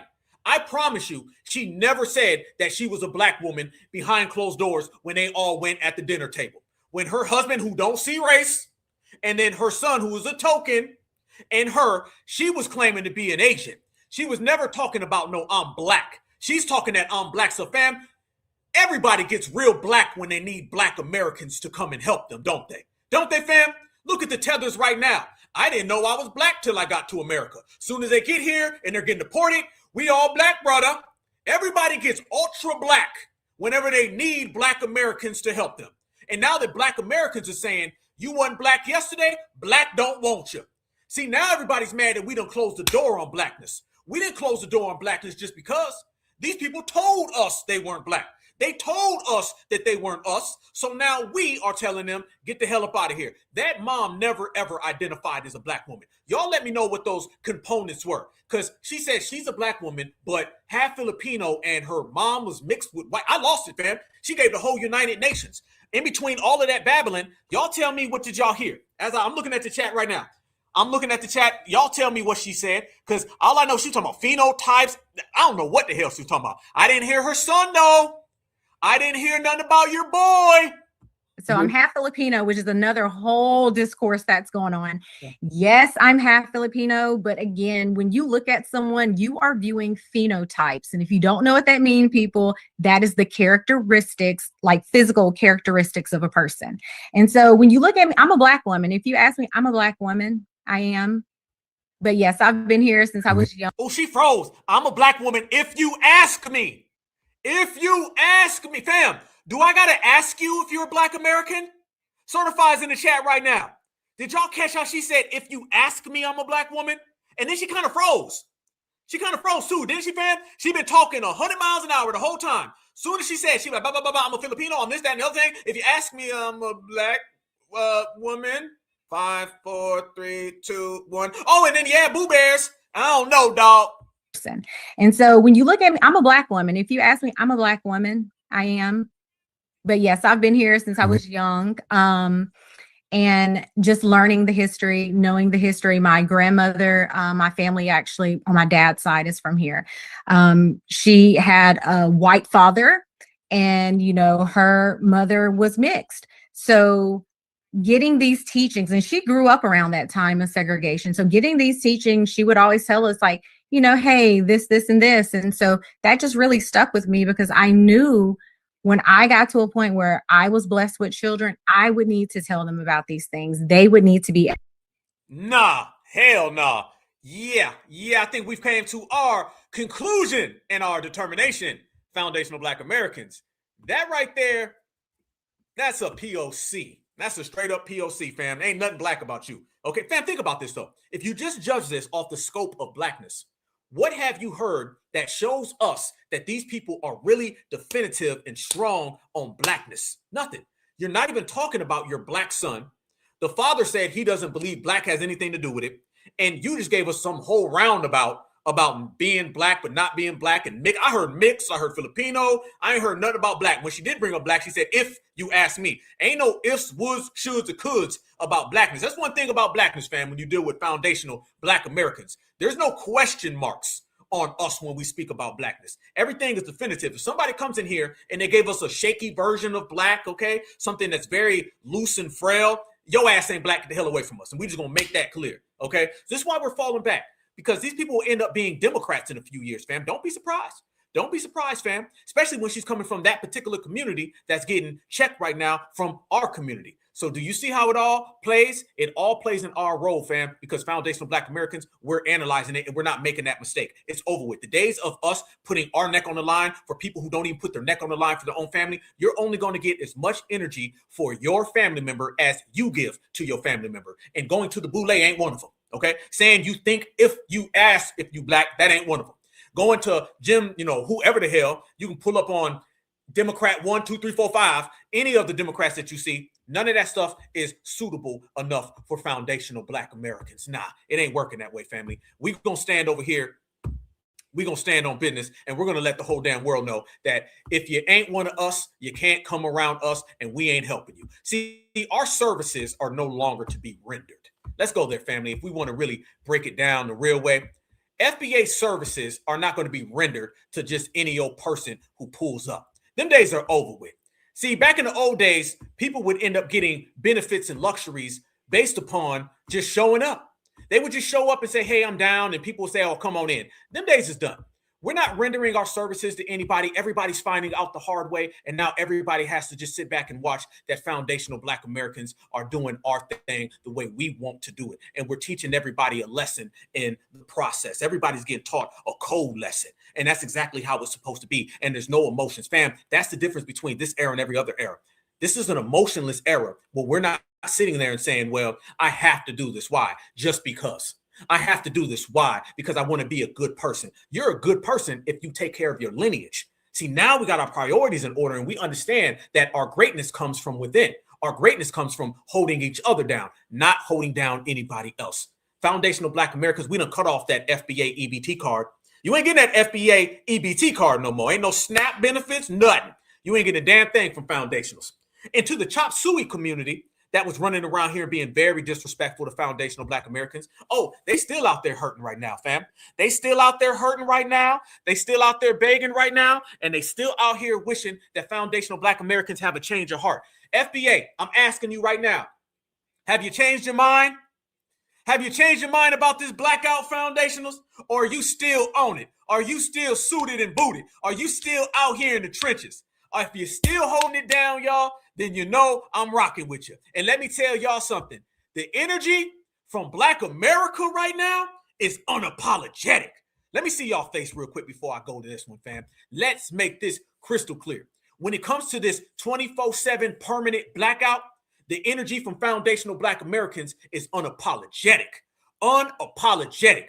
Not one foundational Black American is being shamed. Not one foundational Black American is emotional. Not one foundational Black Americans are shedding a tear. We ain't shedding no tears, fam. We letting everybody know that when we told you you was getting blacked out and when we told you it was permanent, it's on your ass if you didn't believe us. Now you're going to have to come and see us. But you ain't going to be able to see us in our neighborhoods because we running you all the way out. We ain't got no feelings, no emotions. Foundational Black Americans ain't coping for nothing. We are stern with everything we doing, fam. You see the difference when you remove political parties and you're independent? Do you see the difference when you remove emotions and you're just stern? Do you see the difference when you drop the Black and brown, the people of color, the everything other than self? No. Everything changes when you're all about you. Fam, look at the energy that you seeing out here in these streets. Black Americans is letting it be known. If you was mad today, your ass gonna be pissed off tomorrow. Asians? What? Asians. It's hard out here. They say that y'all asses out here feeling a burn. That's what they say. And that's what the y'all get to. Y'all came out here on these TikTok streets and you talk big and you let your mouth write a check that your bank account can't cash. Your ass. This just proved to you and all you other immigrant groups that's got businesses in our community that we got the power in the pocketbook that you thought you had. We kept telling y'all asses that we don't need y'all for but you the type of that didn't think stunk till you had that diaper shoved up your damn nose. You got other melanated tethers and other non-melanated tethers getting on here calling us stupid, saying we need them, just talking big shit. I don't even remember what the hell all them was talking about because it really don't matter because actions speak louder than words and we had to make believers out of dreamers. Damn. So now your ass in the you in your Christopher William damn era, honey. Whoa. Damn. We done had to make believers out of dreamers. Damn. Talk Black American. I love us. Was talking about because it really don't matter because actions speak louder than words and we had to make believers out of dreamers. So now your ass in the you in your Christopher William damn era, honey. Don't wake me. No, better yet, wake me. I'm dreaming. You dreaming about some damn customers that you not gonna get. Woo! Never, ever no more. You dreaming about some damn customers that you not gonna get. Never, ever no more. Again, this proved to you and everybody else in America that when Black people stick together and say we gonna do something, we get it done. Damn. Asians? Certified. Salute. That's the energy that we on. Family, we can talk about it. We can show it. We can walk it up. Everybody's watching it though, fam. Everybody's watching it, fam. No matter how it's delivered to your doorstep, no matter how it knock on that damn door, no matter how much you kick the dough in, Foundational Black Americans is out there displaying it for the world, fam. We putting everything front and center. You got a lot of people out there and they say, well, don't tell everybody what we're going to do. Okay, let's keep it amongst ourselves. F that. Tell them what you're going to do and then go out and do it. And that's what we've been doing, fam. We've been telling everybody. We've been calling our shot, fam, and we've been hitting it. Nothing but net, pulling up from 50 on them. Man said, your ass is dreaming about the customers that you ain't never, ever, ever, ever, ever gonna get. The same way we was telling them folks that they ass was gonna get deported and we weren't gonna ever, ever, ever, ever, ever help them. The same way we told the Democratic Party that we was never, ever, ever, ever gonna vote for them. So it's been a hell of a lot of forevers, a hell of a lot of nevers, and Foundational Black Americans, we doing it better than everybody else. Let me show y'all what I mean by better than everybody else. Because our problems ain't they problems. Because we ain't got no problems. All we got is solutions. Our issues aren't their issues. Because we ain't got no issues. All we got is solutions. So for all the tethers who came over here to disrespect Foundational Black Americans and ran your mouth and thought it was sweet, but now your ass is back home, checkmate. For all of the illegal Julios, Romeros, Gonzalez, and Salinas who came over here with a tamale and thought that you was going to disrespect FBA and say that this country belonged to immigrants, F you, checkmate. And for all the folks that think that they're going to run from ICE, they're going to slide from ICE, and in this case from this person right here, going to roll from ICE, F you, checkmate. Enjoy, family. I'm not resisting. What are you doing? You're under arrest for making No, I never said a threat. I never said anything. I never said anything. I never said anything.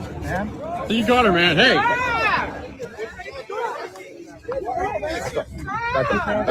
I want you to let me go. Let's go. You can record. Let's back up. Thank you. I love you. Let me go. Look at all that weight. I want you to let me go. Let's go. You can record. Let's back up. Thank you.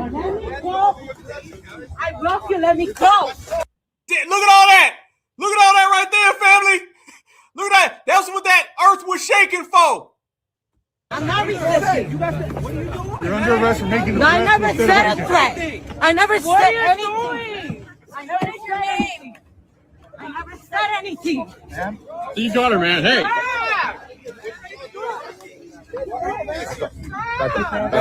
I want you to let me go. Let's go. You can record. Let's back up. Thank you.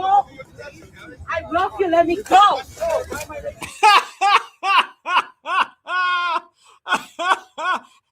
I'm not listening. I'm not resisting. Let me go. Your ass gonna go back home with the rest of them. Fam, they've been screaming the whole broadcast. All they've been doing is getting packed up every single episode. It's not my fault that your homeland is waiting on you. It's not my fault that this week in deportations got your name on it. It's not my fault that you didn't build America. Because if you built America, you wouldn't have to get deported from America. The mathematics are that damn simple. I got to see that fall one more time, y'all. Thank you. I love you. Let me go.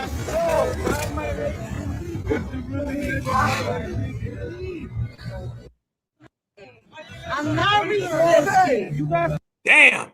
Your ass is resisting, all right. You done resisted that damn treadmill for a long time, but you can't resist ICE. No time. Fam, I'm just saying, though. We call things out, and then the video evidence clearly supports what we've been saying. And that is what everybody knows is the truth, whether they admit it or not. And this is the difference between what they've got going on opposed to what we've got going on. We don't have to deal with none of that. Now, as much as they was hoping and wishing and trying to get Foundational Black Americans, which we didn't budge, to believe all of that, now they starting to see all that. You're getting deported right now. You're going back home, and you got to get the up out of here. Foundational Black Americans, we done made it clear. Families to the point now, ain't no asking. They done with asking if y'all have noticed. If you've noticed, fam, they're done with asking. Because let me tell you something, y'all. And I was just having this conversation the other day.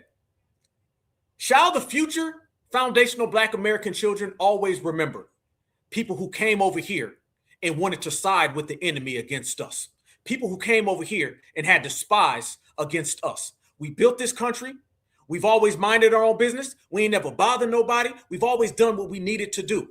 It is blasphemy for somebody to come to the United States of America with all the things that we done had to deal with, in the belly of the beast dealing with these supremacists, never ran dealing with these supremacists, went around the whole damn world to help and free people that never gave us a thank you, just to come home and to be treated foul from these supremacists. And then to have people, foreigners, come here and disrespect us on our turf, in our home? Hell no. May every foundational Black American children remember the message that we're giving them, that these foreigners who've come here to this country and sided with the enemy, who sided with the ops, who sided with the outsiders, those people can all take their asses home and get the hell up out of our country. Bottom line, family, that is an unforgivable violation, and that is to be completely dismissed, disqualified, and deported. Simple as that. Because think about this, fam. All the things that we've done as Black Americans, and for people to come here and to just completely disregard us, fam, not only come over here and side with the outsiders, then try to tell us that what we done is really belonging to them. You try to tell foundational Black Americans that what we've created really is yours.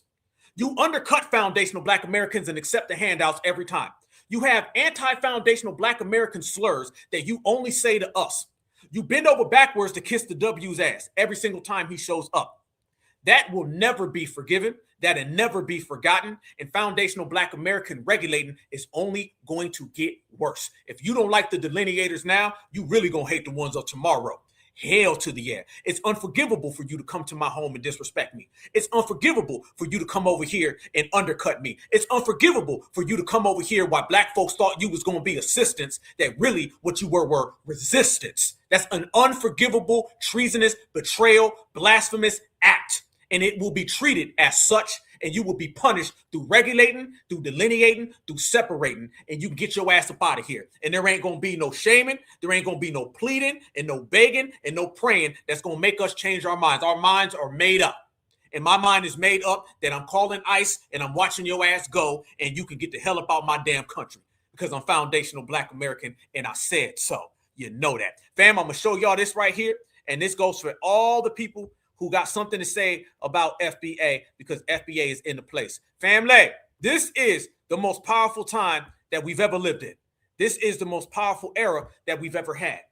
And the regulator tour is in full swing, and it's stopping in a city near you. And if anybody's got a problem with us regulators, then they deserve to be regulated themselves. If anybody's got a problem with what we got going on over here, then they will be regulated themselves. We ain't taking no shorts and no losses like we've always told people, family. And the very fact that foundational Black Americans have been doing this is more of a reason for us to stake claim and to own our FBA ancestral lineage. Everything changed, fam, when we started to own our ancestral pride. Everything started to change, fam, when we told everybody that this belongs to us. You cannot separate certified foundational Black Americans from this country. You cannot separate certified foundational Black Americans from our homeland. This all belongs to us. And what they don't like right now, y'all, is that we are showing them that's exactly what it is. Family, something FBA has done that has been very, very powerful is that we've exposed every single op available. How many of my good brothers and sisters here tonight have been telling everybody that grandma don't lie? When grandma said that we're the true indigenous people, grandma wasn't fronting. Family, these people have been outed. Yes, the hell they have. Everybody's been outed. Yes, the hell they have. If you ain't a certified foundational Black American and you ain't really standing on FBA business, the rug is going to get pulled from underneath you. We had a conversation just yesterday, family, about how we haven't just ruined the Democrats. Family, we have changed the way of thinking, the approach, and changed the whole game with Black American political power. Foundational Black Americans, by sitting on that couch and telling everybody we're not voting unless you give us reparations, cut the check. Family, that ain't just 1 election, 2 election, 3 election, 4. That is erasing 60 years of vote blindly.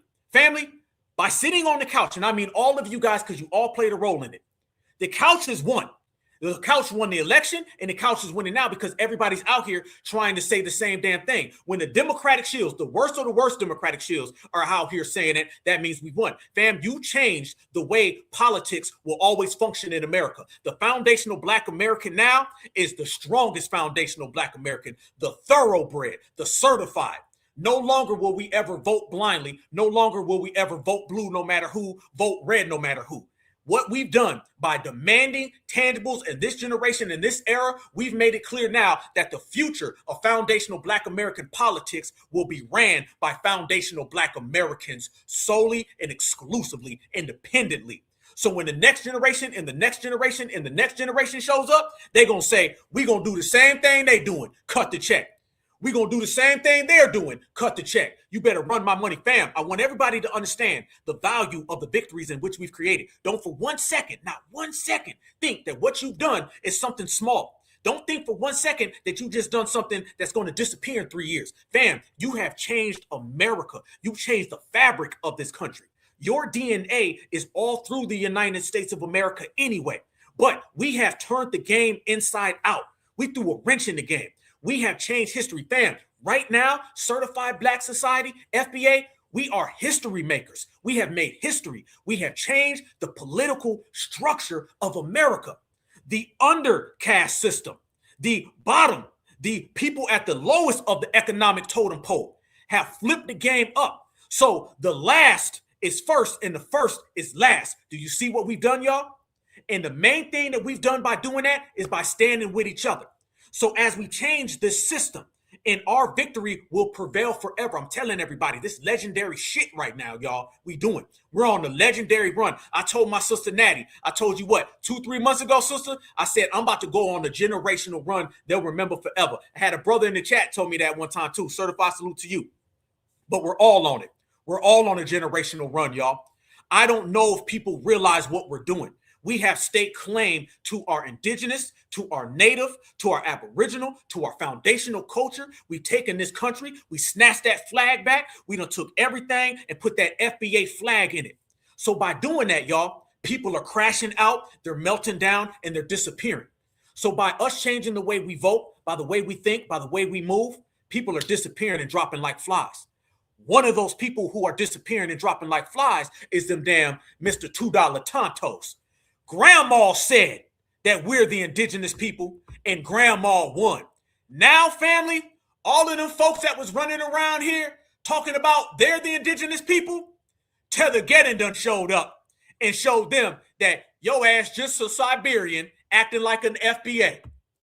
Hear about the Indian woman who spent decades representing her tribe, and now she's being exposed because she's really white. You might remember Buffy St. Marie from Sesame Street because she was the Native American woman representing the indigenous culture on Sesame Street for many years, beginning in 1975. During the show, she sang original songs, showed herself doing beadwork, and told people all about life as a Native American after claiming that she was born on a reservation in Canada.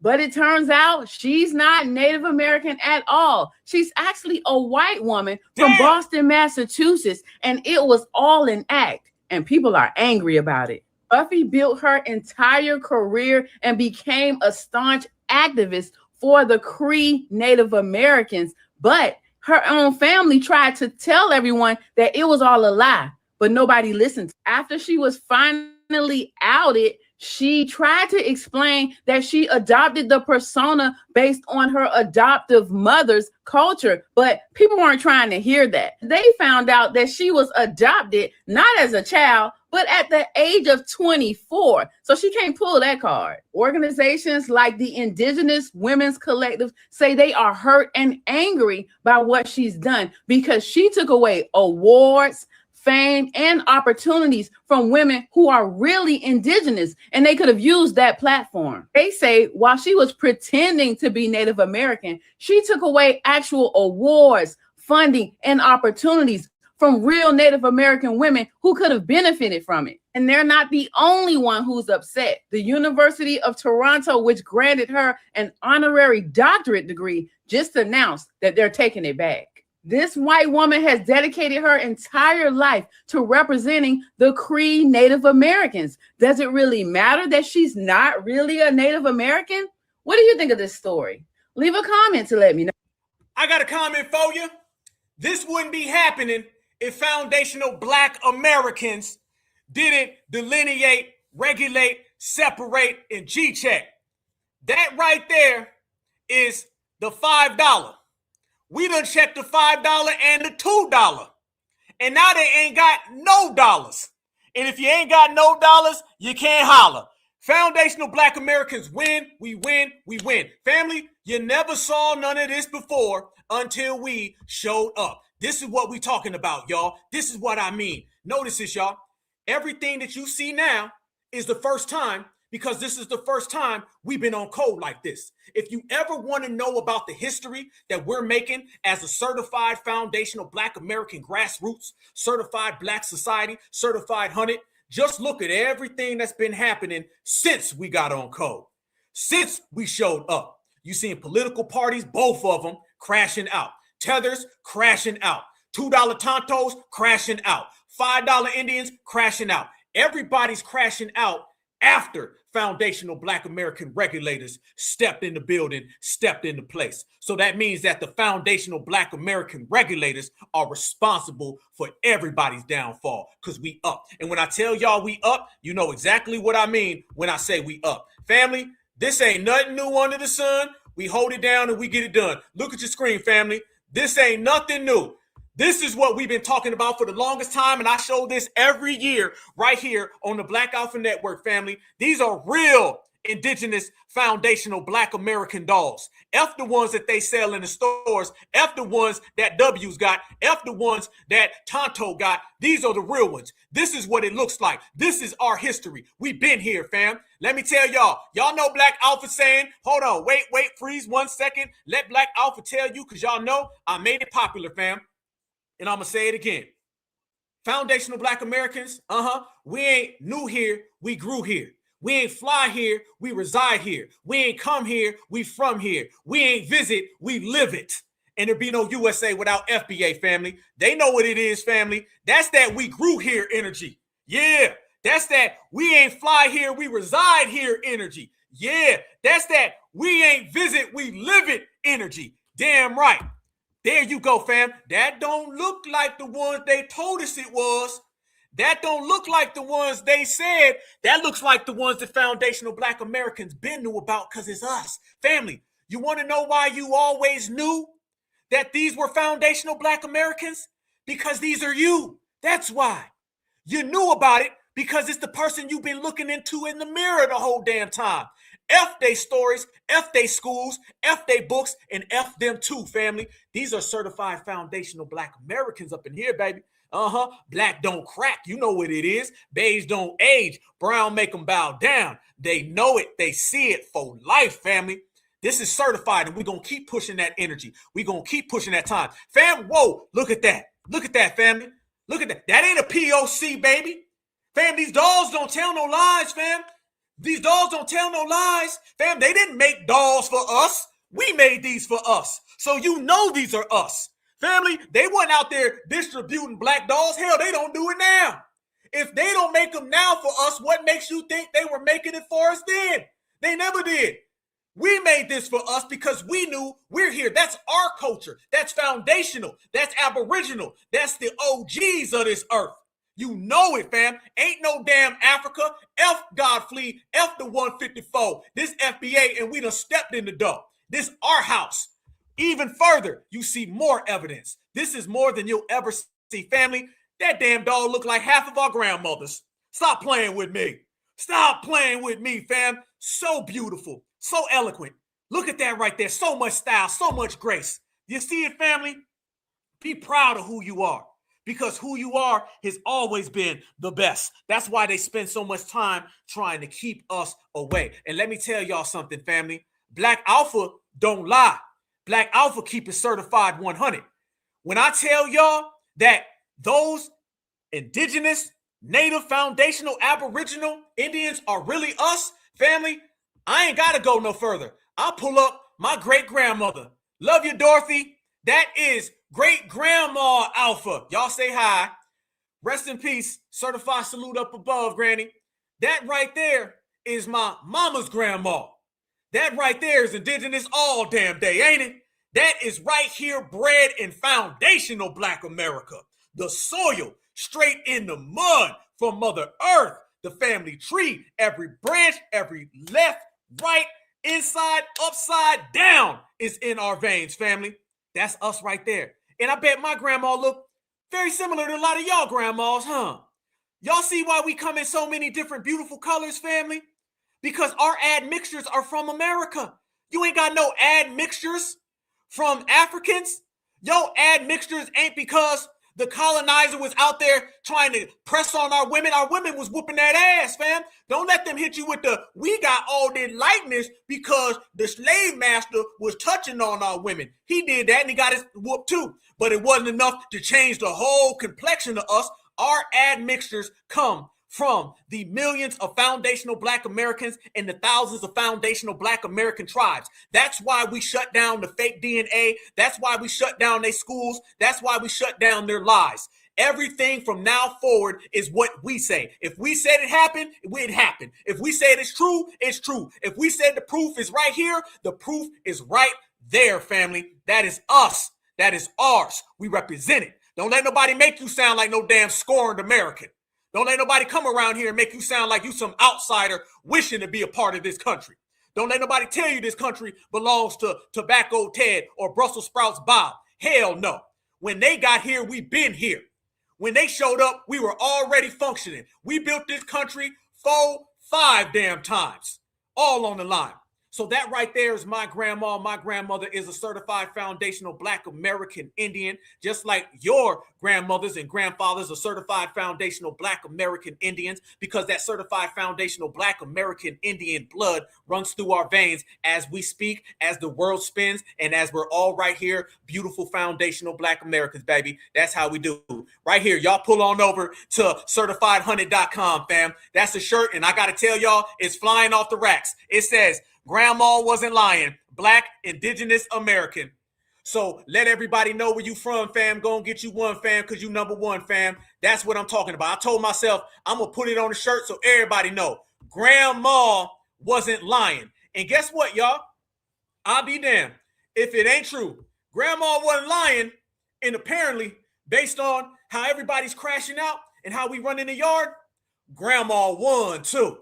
And we win because that's all we do, y'all. Love y'all with the passion. Blackout for peace and love. Certified salute. Y'all enjoy your weekend, man. FBA Friday. We in the house, man. Appreciate the love, fam. Without y'all, there's nothing. This broadcast is all about the family, y'all. I'm just here, fam. I'm just a person who's a part of the crowd, y'all. Trust me when I tell y'all. I learned everything from y'all. I listen to y'all. I love when y'all write me. I love everything about y'all. I had a great conversation with a great lady earlier today. You know who you are. Much love and respect. Let's continue this foundational Black American energy because you can't buy chemistry. Love y'all with a passion. Certified every damn day. Y'all stay on the grind. I love y'all. Love your families. I love everything about you, y'all. Okay? They can't separate this. They can't stop this love, fam. Ain't no stopping us now. We on the move, family. And they better move. Biatch. Get out the way. Love it. All right, man. I'll see you guys on the other side, on the other end. Y'all stay safe. Y'all stay good. You know you got to stay vigilant. I want you to represent yourself and have a great weekend, fam. Peace, love, and prosperity from your brother, Black Alpha. You guys make sure that you smash that like button, subscribe to the Black Alpha Network, and me and all the Certified 100 chat. We going to continue to come back forever and keep bringing that work. Certified style, man. Certified style. No matter where you go, no matter where you at, always remember that Black is beautiful and beautiful is always Black. Peace and love, family. Turn up.